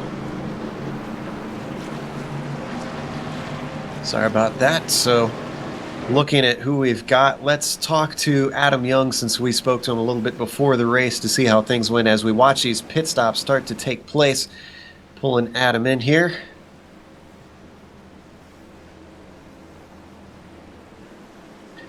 Adam, Joe Peak with GSRC. We talked to you before the race, and we hope to talk to you after, but unfortunately it looks like you're just a little bit shy on that. Oh yeah, I think what is Daytona ended up catching me in the butt there during that big one a few laps back. There's been a couple of those big ones out there today. What are your thoughts on how the drivers have been behaving? Do you think everybody's been mostly pretty patient, or do you think there's just a little bit of oval training that needs to go on?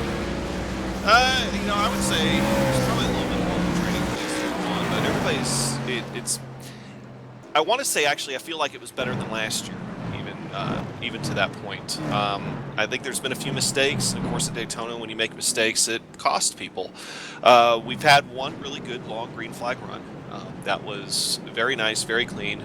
In that myself, I was starting to make some mental mistakes trying to stay at the back because I just knew something else was going to happen. And I had to take my fast repair, and then by the time, I got caught up in the big one, I didn't have the fast repair. But people, probably could have waited a little bit longer before we started making moves, but we had a lot of good lap cars that were trying to make their way back up through the field and get their laps back the hard way. They were doing what they needed to do, but sometimes it could cause some headaches. Yeah, Adam, certainly some aggressive ones. Go ahead, Brian. I was going to say, Adam, if the race had run differently, what was your kind of plan? Did you have somebody out there that you really like drafting with? We talked about at the top of the show,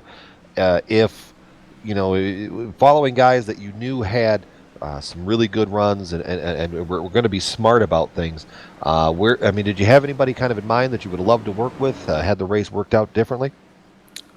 If that race would have gone green, I was right where I wanted to be.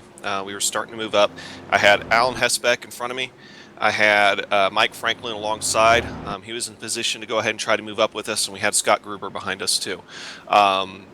We had our teams. We have the Camo Hat Mafia. We have the Riding Shotgun Motorsports, and all the other Texas guys too. And we had some people have trouble, but we still had a couple of us that were right there. And I kind of felt like I owed it to Alan after kind of hanging him out to dry a little bit last year to try to get up there and try to push him a little bit, but it just didn't pan out like that. Of course, we had the contact with the leaders, and then kind of ruined that. But I was right where I wanted to be. We were getting ready to move. Sounds good, Adam. I think we're gonna turn you loose here, and just kind of sit back. And are you done for the night? Are you just waiting for the motor guys to get to work, or what you thinking? Yeah, just waiting for the crew to get done with the car. Try to get out there, turn just a few more laps, and try to get ahead of some other people. I mean, it's going to be a long season. We've got till October, so every point matters. Well, where you're sitting, you could potentially gain at least a couple spots here, depending on how the rest of the race works out for you, though. But we look forward to seeing you for the rest of the season, and good luck to you. And we'll see you next time that we're on TV at Sebring. So are you going to be happy getting back into the road car? You know, if I'm able to make Sebring, it's not one of my best tracks. It'd be very likely I won't see you guys in the pro split, but we'll do our best, and it'll be a good change of pace after turning so many laps here at Daytona. All right, sounds good, Adam. It looks like the field's about to stack up and double up and get back to the race. We're going to let you get back to it, and well, that's kind of about that. So sorry that you had kind of a bad run, and we'll go from there. So Joe, take it back. Yes, you can see the field starting to go too wide as the lights go off on the pace car. It's going to be Chris Pence. Even though he was in the midst of that accident before, he's going to lead the way on this restart. In fact, he's only led about 3 laps. I think these are the only 3 laps he's led during these caution laps. Carl Burke, who's been very vocal and having some connection issues throughout the race, he's going to be on the outside. And still, Jason Fleischle, despite a damaged car, still in third, incredibly, and Ray Partridge, the outside of the second row. You can't argue with what Fleischle's been able to do here. It's been short of amazing. He's still got that car. You're going to restart in the exact same spot he did last time, Joe.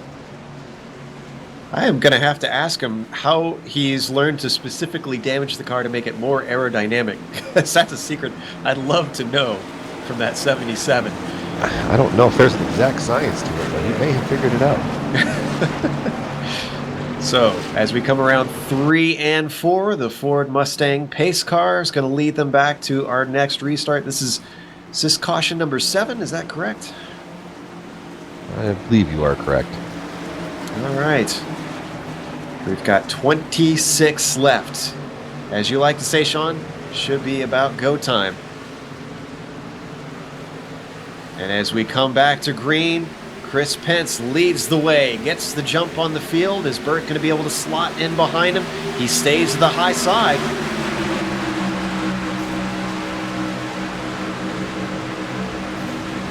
He's got a huge lead, but if the 53 of Carl and the 88 of Ray can get close, they might be able to make a run. You see Carl start to poke up to the high side, and he's going to definitely commit to the high side. He's going to have help from the 80. No, he's not going to have help from the 88. The 88 decided to go back down and help the 073 of Chris Pence.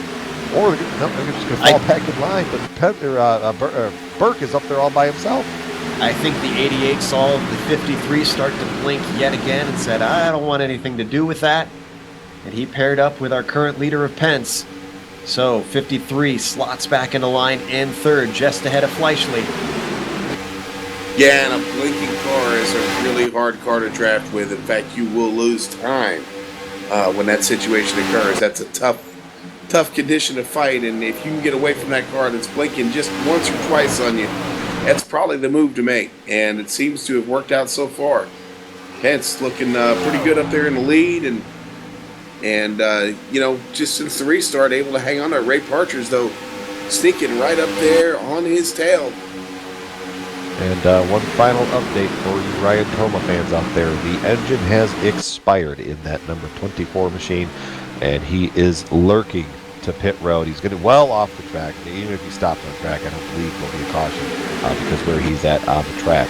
But bad break for Ryan Toma. He's putting on a great show, charging back up from 2 laps down to 1, and then getting back onto the lead lap.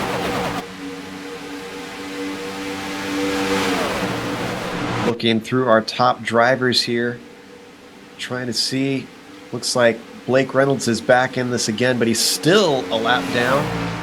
Has to try and get by Mike Franklin.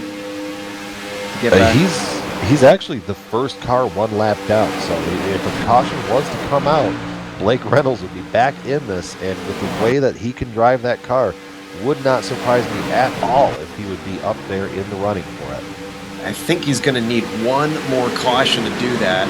Not that we want that with 23 to go. According to my timing and scoring, he is the number. Yeah, he's the first car on Yeah, lap you're down. correct. So yeah, he would need one more caution. Everybody just single file up in the top cars here.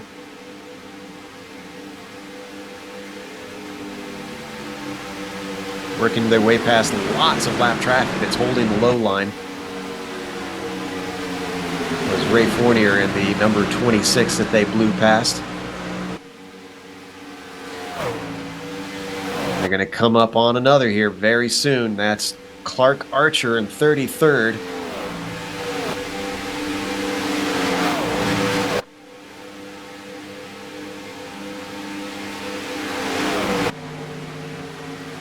Remember what Smitty said, when it gets to be 10 to go, his plan originally was to try and go then. How many drivers are we going to see really start to push it and get aggressive, and when?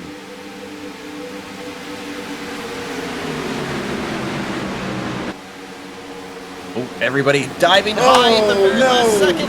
Number 13 to Hayspec gets into another car. I'm trying to see who that is, tumbling around now.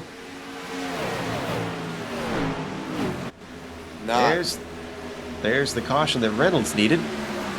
And unfortunately, I was watching him through that wreck, and I was expecting the car to jump up and get him with the way that the lucky dog has been going. He got through that just fine, so he should be the beneficiary. Lots of colorful language over the in-race radio. Yeah, a lot of guys not very happy about that, and they shouldn't be. yeah, it looks like as we watch the replay, you'll see this was kicked off by that lapped car holding the low line. And a number of cars were unsighted. I think it started with Jason Fleischle as everybody just suddenly pulls up high.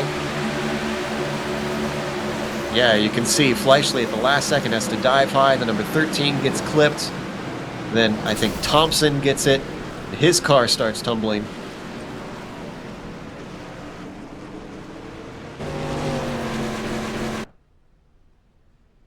Well, once again, the outcome of this race ever changing.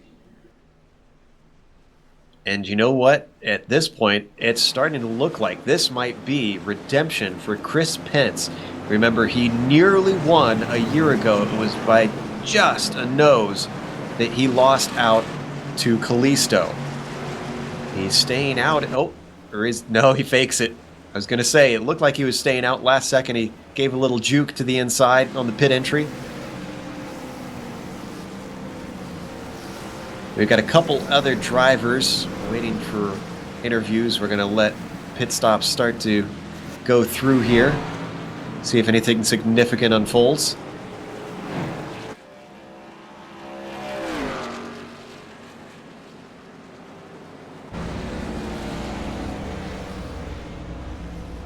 So, seeing a number of people come in with 19 laps to go.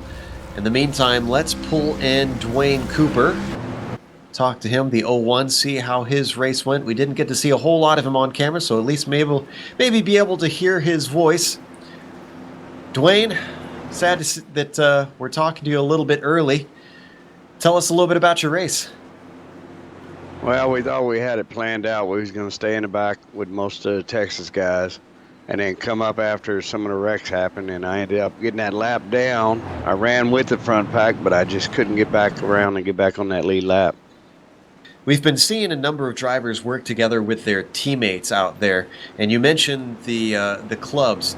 Is there still a significant amount of club teamwork going on, or is it mostly down to the independent teams? Well, you know, there's several points. There's individual points going on, there's club points going on, and then there's team points going on. So you're actually trying to help your club and your team at the same time. So it sounds like a number of people are still interested in trying to get with those Texas guys with you. Well, we go to Sebring at the next round, so it's going to be very different from that one. Will you be back to try and run one of the sports cars? Yeah, I'll be back to run the sports car. I want a little more. This is my bread and butter here. I want a little more here, but I'll go see what I can do on a road course. All right, well, commiserations that today's race didn't go so well. I guess that's simply the nature of Daytona sometimes. That's super speedway racing. Sometimes it goes your way, sometimes it don't. Absolutely. That was Dwayne Cooper of the 01 car, Texas driver, who unfortunately didn't have the day that he wanted here, and the Volt Vapes Daytona 500. Yeah, sorry it didn't work out for Dwayne there. It was a tough day for our boys from Texas. It looks like we have about at least another lap and a half. Do we want to talk to Ethan Morris since he's sitting up there and are ready for interview? Let's pull Ethan Moore down. He's another one we haven't seen a whole lot of today, actually. Brian, do you want to talk to Ethan real quick here? Ethan, Brian up in GSRC. Do you have a copy? Yeah, I got you. So, tell us about your Daytona experience in the Volt Vape 200, or oh my goodness, Volt Vape Daytona 500. Well, it was 200 laps. That's what I had. Well, the plan originally was to hang out in the back, and then I was out pitting like half the field and ended up in 15th. So I was like, well, I guess while I'm up here, I might as well run with the leaders. And then there was that big wreck where they went 3 wide with the leaders, got caught up into that, ended up with a pit penalty, trying to beat the pace car out of the pits after my repair in my toe, and then served my penalty. And almost got 3 laps down, and then Blake picked me up, and the two of us just clicked, and we were able to rocket through the field once the next caution flew, and we were just hooked up, able to pass the leaders on the outside. Our cars were great. Sounds great. Yeah, at one point you guys did have a rocket ship going on there. Really, kind of any final thoughts for us as we're getting the field, getting the one to go? So. Well, it was fun. It's a little different from last year. It's a little bit more crazy, but that's part of the mix you get in this series is having road and oval drivers and kind of all kinds of skill levels. Some people make mistakes, and some people don't know how to react to the mistakes because they're not used to seeing them at higher levels. Sounds good, Ethan. We're going to see you back at Sebring next time? Yep, I plan on being there. All right, sounds good. We'll see you then. All right, thanks. All right, that was the voice of Ethan Moore. Not the run that he was looking for tonight, but nonetheless still seemed to have some kind of positive spirit. Or some, at least, hey, let's fake it until you make it, but some kind of a positive outlook, and we'll see him back in Sebring.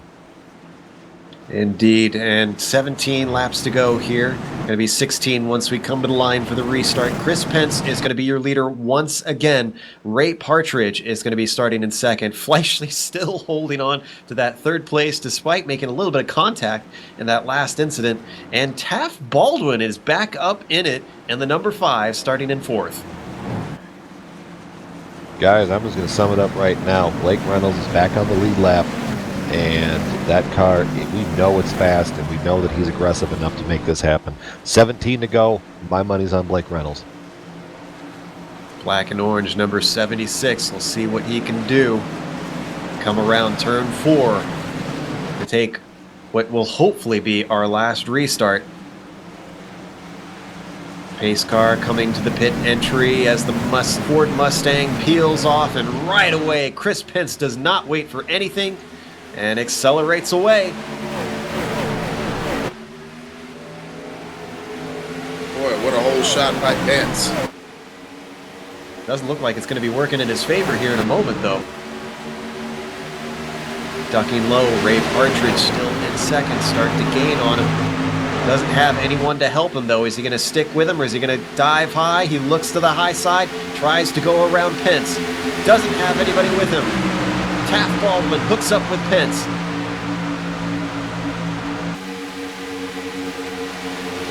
It's another one where I need to check to see if maybe Baldwin and Pence are teammates. D. Palmer really had to check up there. Almost got into the back of Callisto. Great run by D. Palmer in the mix. Where did Callisto come from? He's been out back all day, and then when the money window opens up, here he is. Remember, he's last year's winner. If he can put himself in the position to be up at the front at the end, I would not put anything past Lionel Callisto. What a run back to the front. You're right, Brian. How in the world did he make up all that time? It must have been the same way that Blake Reynolds did it, because if you look 2 cars behind, Lionel Kalisto. There's that black, gray, and white orange. 76. That's right, because they did work together, remember? Apparently he got the lucky dog about 2 cautions ago. And look at Blake Reynolds. Up to 5th. What was he at? He was about 13th or something at the restart. Right about there, yeah. Unbelievable. He's going to get by the 88 there, and yet working his way up to 5th. He's pushed the 13 of Alan Hesbeck. Basically, Alan started in front of him, and Blake said, hang on for the ride. He pushed it all the way up to 4th. 14 laps to go. It's starting to erupt up front. And also worth considering with the amount of cautions that we've had today, iRacing does not do any kind of green light checker. So I would think that once we get into about the window of 4 to 5 to go, the next flag will end it. I think the damage is starting to take its toll on that Fleischle machine, and number 77 has done nothing but back up since we got restarted. Almost kind of in the way right now, to be honest. Jason just getting past, and everybody that's passing him having trouble getting around him quickly because he's still racing hard and just keeping it down there on the low line. Blake Reynolds making his move up to 4th, and he's going to try to get Lionel Kalisto up there with him in the high side. Those 2 Fords are going to hook up, and oh my goodness, that is not going to be a good sight for Chris Pence, because there goes Lionel Kalisto around the outside. He's bringing the 76 of Blake Reynolds with him, and they go battling through turn 4 side by side. You talk about a rocket ship. Those guys have a warp drive in their car, because look at him go. Already streaking by on the outside. Lionel Kalisto is going to lead that lap. Led his first lap at lap 188. Oh, they're getting awful close on that exit, though. And from what I saw on a pit timer from Chris Pence, I think he took 4 tires the last time, but judging by the pit time, it may have been 2. Let's keep that in mind. Guys, Steve Palmer back here really trying to get this Sarge's Place Chevrolet up into the podium position, fighting really hard. Just got around Hayspec, now working on the 88 just in front, and Ray Partridge there. Now Deke's setting up Partridge for a move. Meanwhile, the front is still 2 by 2. Nobody is giving way for 2 laps now.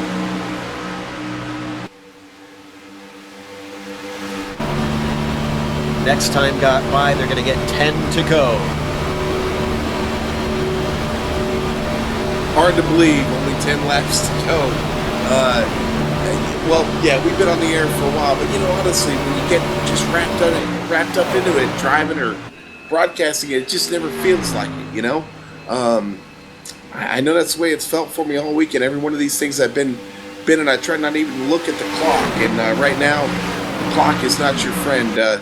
The laps aren't your friend. You're running out of time. It's time to go. A tight moment there between, I believe it was Pence and Reynolds. Reynolds had to dive up high as Pence drifted a little bit to the right.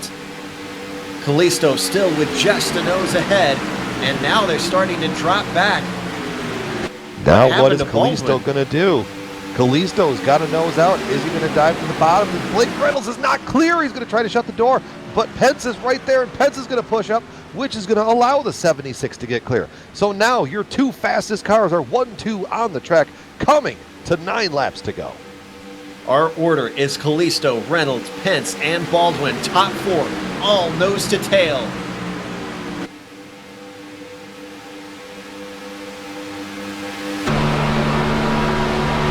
Any one of these 4 could take the win, or all 4 could fall by the wayside. Could it be Ray Partridge there holding back? Could it be D. Palmer?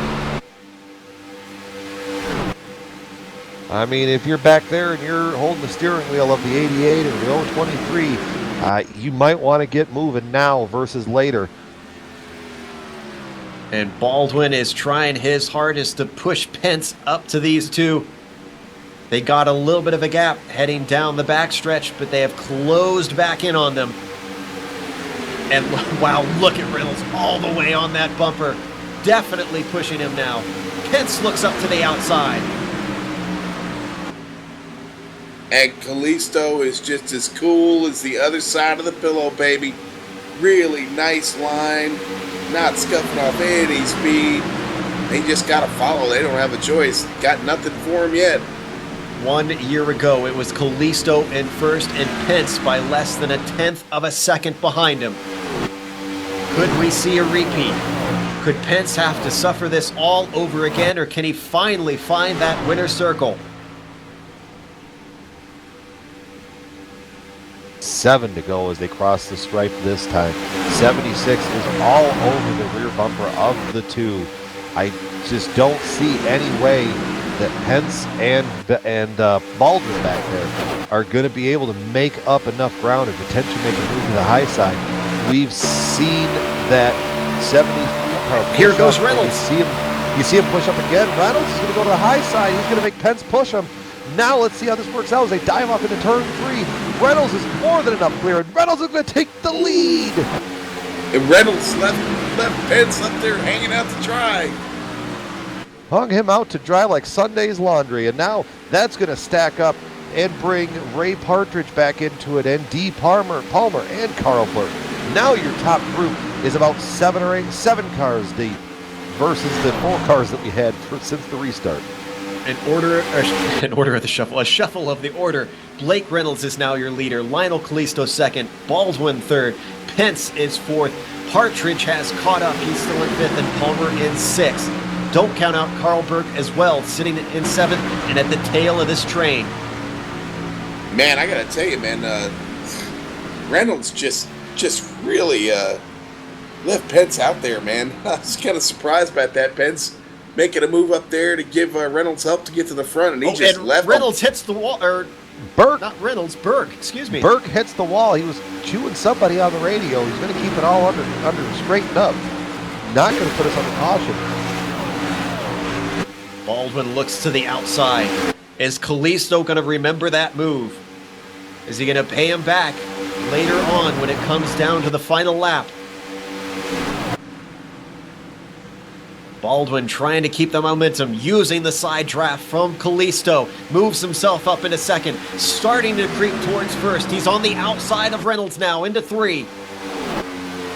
Just going to push up into turn 3. He's just very doesn't high. have the support to make it work. He goes up there and kisses the wall a little bit, which works more back into the advantage of the number 2 and the number 76.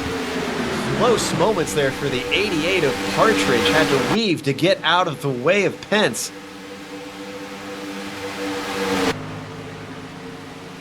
Four laps to go now. Reynolds still your leader. Callisto in second. We are in that window, gentlemen. The next flag is going to end this, whether it be the caution, whether it be the checkered. I see a car stopped on the backstretch, but he's well off of the pace and well off of the track.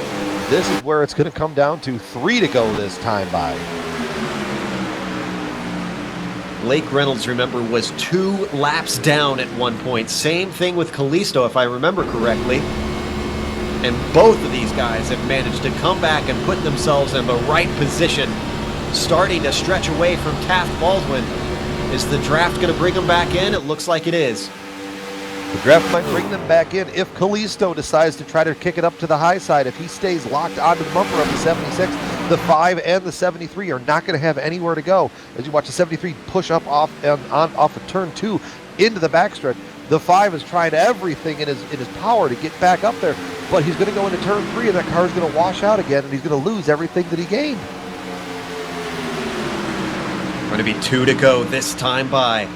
Reynolds still leading, Callisto in second, Baldwin in third. They're going by the lapped car of, I believe that was Guerri. And there's a wreck somewhere. Caution's out. Caution's out. Blake Reynolds is going to win the Volt Vapes Daytona 500. Yeah, I saw Stowe come on the radio. Watching Aaron Stowe now. I don't know if it was him that caused the caution or not. Picking up the replay here. There's Burke on the inside. Trying to take it 3 wide there? Anyone yeah. Loose. Looks like he just had nowhere to go. It was LaViolette that got loose.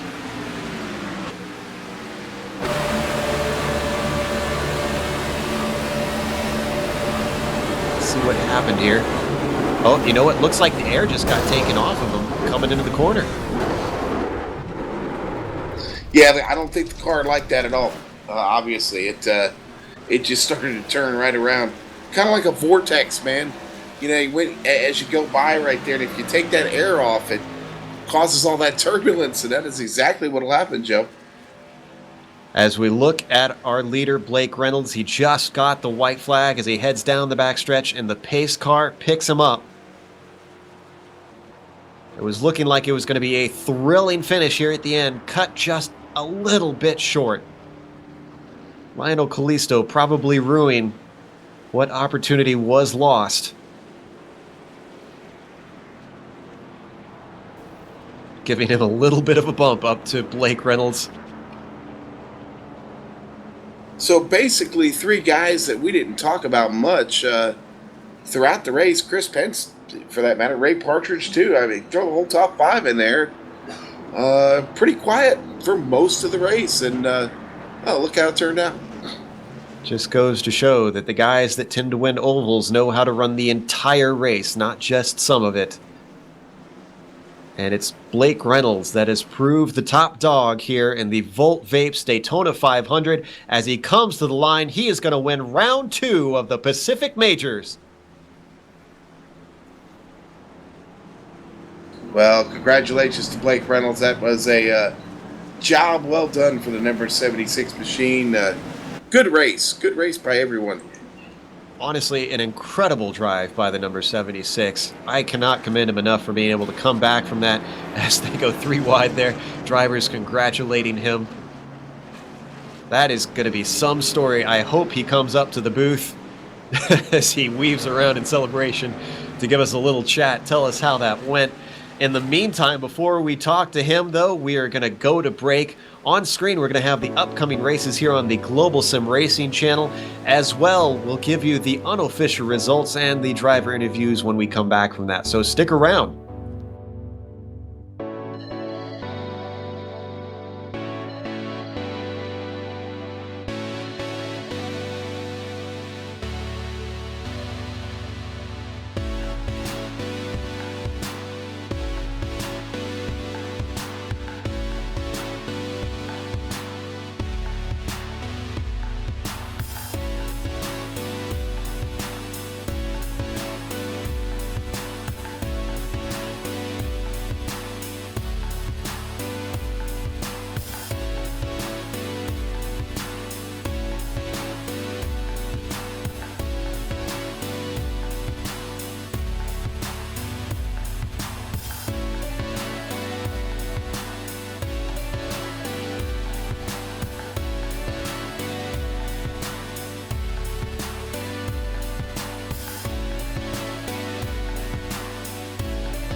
Welcome back to Daytona. We just watched round 2 of the Pacific Majors, the Volt Vapes Daytona 500, and it was a thriller all the way down to the end, even though, unfortunately, we didn't quite get the green flag finish that we wanted. But I'm sure Blake Reynolds is not too disappointed about that with his first place finish. Winner here today, Lionel Kalisto almost made it his second in a row, was one position shy. Taft Baldwin finished in third, a nice podium finish for him. And Chris Pence still could not get that 500 win, finished in fourth. Ray Partridge came home in the top 5 and fifth. Good run for him. Same thing with Dee Palmer. Didn't see him up towards the front until the end. He finished in sixth. Rob Gall came home in seventh, followed by Alan Hasebeck in eighth, Carl Burke in ninth, and Jason Fleishley, despite a smashed-up car, did get himself a top 10 finish. In 11th was Mike Franklin. 12th, Chris Beck. 13th went to Scott Brown. 14th went to Troy Schultz. 15th to Aaron Stowe. 16th, and the heartbreaking award to our own Smitty. 17th went to Gary LaViolette. 18th to Kyle Bernier. 19th to David Williams. 20th to Kyle Guerreri. And 21st goes Mark Jabinski. 22nd, Chad Barker. 23rd, Larry Ford. Michael Thompson in 24th. Dwayne Cooper in 25th. Ryan Toma, the Heartbreak Kid, 26th. 27th, Clark Archer. Jimbo Pfeiffer in 28th. Mike Willett in 29th. And Ray Fournier in 30th. Then in 31st, we have Drew Lalonde, followed by Adam Young in 32nd, who we had a little bit of a chat to in mid-race. Brian Barnes finished 33rd, with Brian Bennett finishing 34th. Scott Gruber came home in 35th, followed by Wayne Hutchison in 36th, Ethan Moore in 37th, and Mark Walls in 38th. Then we've got Philip Lebert in 39th. Disappointed to see him that far down. He was starting out with a good race. Doyle Lawrence in 40th, and Tim Reiber in 41st. Rounding out the field in 42nd is Bob Beltrami. We have a few drivers lined up for interviews. First up, we're going to talk to our winner, Blake Reynolds, who had a stellar comeback drive that we definitely want to know about how that went.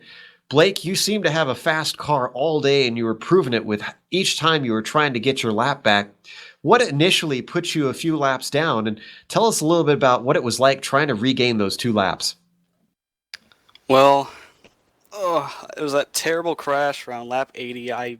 I guess I made a mistake. I saw the hole, and I tried to take it 3 wide, and they all got mad at me for going 3 wide, like middle of the race or something like that, and caused that huge wreck in the tri-oval. It was terrible. And I had the tow, and I was 2 laps down. I got trapped so many laps down. And then that last few cautions, I got the lucky dog, and I was able to just come through the field. I had practiced coming through the field with Kalisto about 2 or 3 times, so I kind of figured I knew how to do it. Yeah, I remember that incident now that you mentioned that. We heard the drivers complaining about that 3-wide situation. Partway through the race, when you said, you were multiple laps down, did you still believe you could actually come back and win that, or were you just kind of cruising at that point? Well, when I was 2 down, I was actually telling the guys in TeamSpeak, I'm probably just going to pull over and just, not care, not try to make moves. And they're like, oh, no, you still got a good car, just stay in. So all the Texas guys just pushed me to stay in the race, and it turned out I started making moves, so my car was actually good. I figured a little bit of damage on the right front, I think, but the car was great, and I was just able to come back through the field several times, it felt like. Guess it pays to have a few cheerleaders in your corner then. So you've now got a win under your belt. I know it's still very early in the season. Are you thinking about a championship, or one of the many championships in the Pac Majors, or are you just going to kind of take it a race at a time? And are you only doing the ovals, or are you looking at being as successful on the road as well? Well, I've got 2 top 5s in a row in the first 2 rounds, so for this season I actually do have a season pass. I got that paid for, so I guess I'll look into running all the rounds. I know we have a few, like 1 drop week, I think, or none. I'm not sure. I'll have to read the rules again, but yeah, I'll consider running for the championship. And I don't know what championships I can run for, but I'll just probably run for the main one overall. All right, aiming for the big stuff. Well, thanks for talking to us, Blake. You gave us an exciting finish, some great battles, and I have to say we were all incredibly impressed with your run. So great job. Thank you, guys. That was Blake Reynolds, our winner here today in the Volt Vapes Daytona 500. Up next, we have our second place finisher, could have been two-time winner, and that is going to be Lionel Callisto. We've pulled him in, and I believe Sean is going to be talking to him. I certainly am, Lionel. Great run, man. Get yourself on the podium in a second place finish at the Daytona 500, brought to us by Volt Vapes. Congratulations, sir. Thank you very much. Honestly, I was actually running out of gas, so I was actually thankful that yellow came out. Would you have made it? No, I was a lap short. Oh, man. Wow. Yeah, after I heard I was 2 laps or a lap short, I was just like, oh no. I don't know, I didn't know what to do. I was like, I guess I'll just follow Baldwin all the way. No, not Baldwin, Blake, and hopefully be a caution. But yeah, I got pretty lucky with that. Well, we knew Team Alliance was going to be one to watch, and you guys, you represent the team well and get yourself a podium. And how did this strategy work out for you guys tonight? Not too well. Yeah, we just got wrecked earlier on and it just got split up. Yeah, it wasn't going the way it was planned. But major thanks to the team, making a great setup. Man, we had fast cars. And we were hoping to finish 1 to 5, but that was not realistic. Well, you started 6, but you got into enough trouble that you had to fight back and get back on the lead lap. Tell us a little bit about that and the struggle to get that done. Oh man, I don't remember what lap it was, but I remember just wrecking, and then I had to take a tow. So it took me 3 minutes to do the tow, and then I was almost about 4 laps down. Getting the laps back was a challenge. Just because it was a long green, and then when the yellow comes out, trying to hopefully get a pass. It's always a couple guys to stay out, so it was hard. It was just tough to get the lap back. Just running with what's his name? Blake. I knew he was a fast car. He helped me out a lot to get back to the lead lap in the last 50 laps. So major thanks to him. He had a fast car, so I had to just follow him. He helped me out a lot too to get in the laps back. So what's your plan as we head into Sebring? Will you be there? Will you not be there? What are you looking at? I'll definitely be there. It's a tough track. Yeah, I'll look forward to it. Hopefully get a good finish. Yeah, road Sebring stuff. I struggle the last corner, how bumpy that track is. Yeah, I'll be excited. Yeah, don't we all struggle in that last corner at Sebring? I certainly agree with you there, sir. Hey, congratulations. Great run tonight in the Volt Vapes 500. And that was Lionel Callisto, your second place finisher. Gets himself a nice podium finish here tonight. Had to work really hard to do it, but I do believe Brian gone a little bit deeper into the party and the celebration here, and he's caught up with Taft Baldwin. Absolutely, I have. Taft Baldwin, third place finish today. It looked like that car was really struggling in turn 3 at the end of the race. Did that kind of match how you were feeling in the driver's seat? Yeah, pretty much. We were pretty tight in 3 and 4 the whole race. As long as I managed it early on the tires, I could run it longer like that. But there towards the end, I was trying to stay with them and get kind of aggressive, and I burned it up too soon. So I was trying to nurse it in the last, I don't know, probably the lap 5 or 4 till the end, so that I could make one more run at it with 1 to go. I was hoping that Lionel would try to make a move on Blake, and I get a push from Chris. There's something I was going to ask too, with Chris being your teammate. What was the team kind of function there at the end of that one? Don't get tight. That simple? Yeah, we were really nursing the right front on both cars there at the end. I don't know if we'd had anything for him with the way they were turning, but I figure if we could have just gotten a run. The second they got sideways, you get so slow when cars go side by side that if we'd have gotten nose to tail, we might have been able to try to go high or, I don't know, put it on the apron through the tri-oval. Who knows? Gotcha. Now, are ovals your specialty, or do you really prefer the road side of things, or are you kind of middle ground? Spent so much time doing ovals and running the Gen 6 cars. Actually starting to enjoy road racing more, but I tend to be better at this. I've personally been struggling with the exact same thing myself on the iRacing service, so I know the feeling quite well. So you're going to be with us here in a couple weeks at Sebring. Yes, absolutely. Fantastic. So we'll look forward to seeing there, and maybe then you can get up the podium 2 more spots, and we'll be talking to you in Victory Lane. I said I enjoy it. I didn't say I was good at it. Well, hey, at least you're honest. You know, it's the way that racing works. Sometimes you just never quite know when something's going to fall into your lap. So, all in all, great Volt Vapes Daytona 500. Any kind of final words for the fans out there? I just want to thank the guys at PMG for putting a good car underneath us. I want to thank Ryan Worley for helping me kind of get the loose on entry out. I struggled with that. He helped me on Friday night. So I want to thank him, and then my wife for putting up with my silly hobby. Sounds great. That was the voice of Taft Baldwin. We'll see him coming up in a couple weeks in Sebring, but until then, he's going to celebrate in the running in the 3rd place position. Joe, bring us home.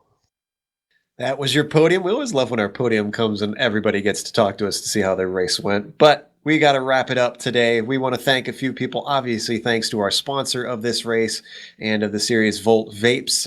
Again, if you have any interest in them, check out their website at www.voltvapes.com. Also, thanks to the organizer of this league, Mike Willett. The iRacing community knows him very well, but if you're not familiar, Mike puts in a lot of time on this and other series.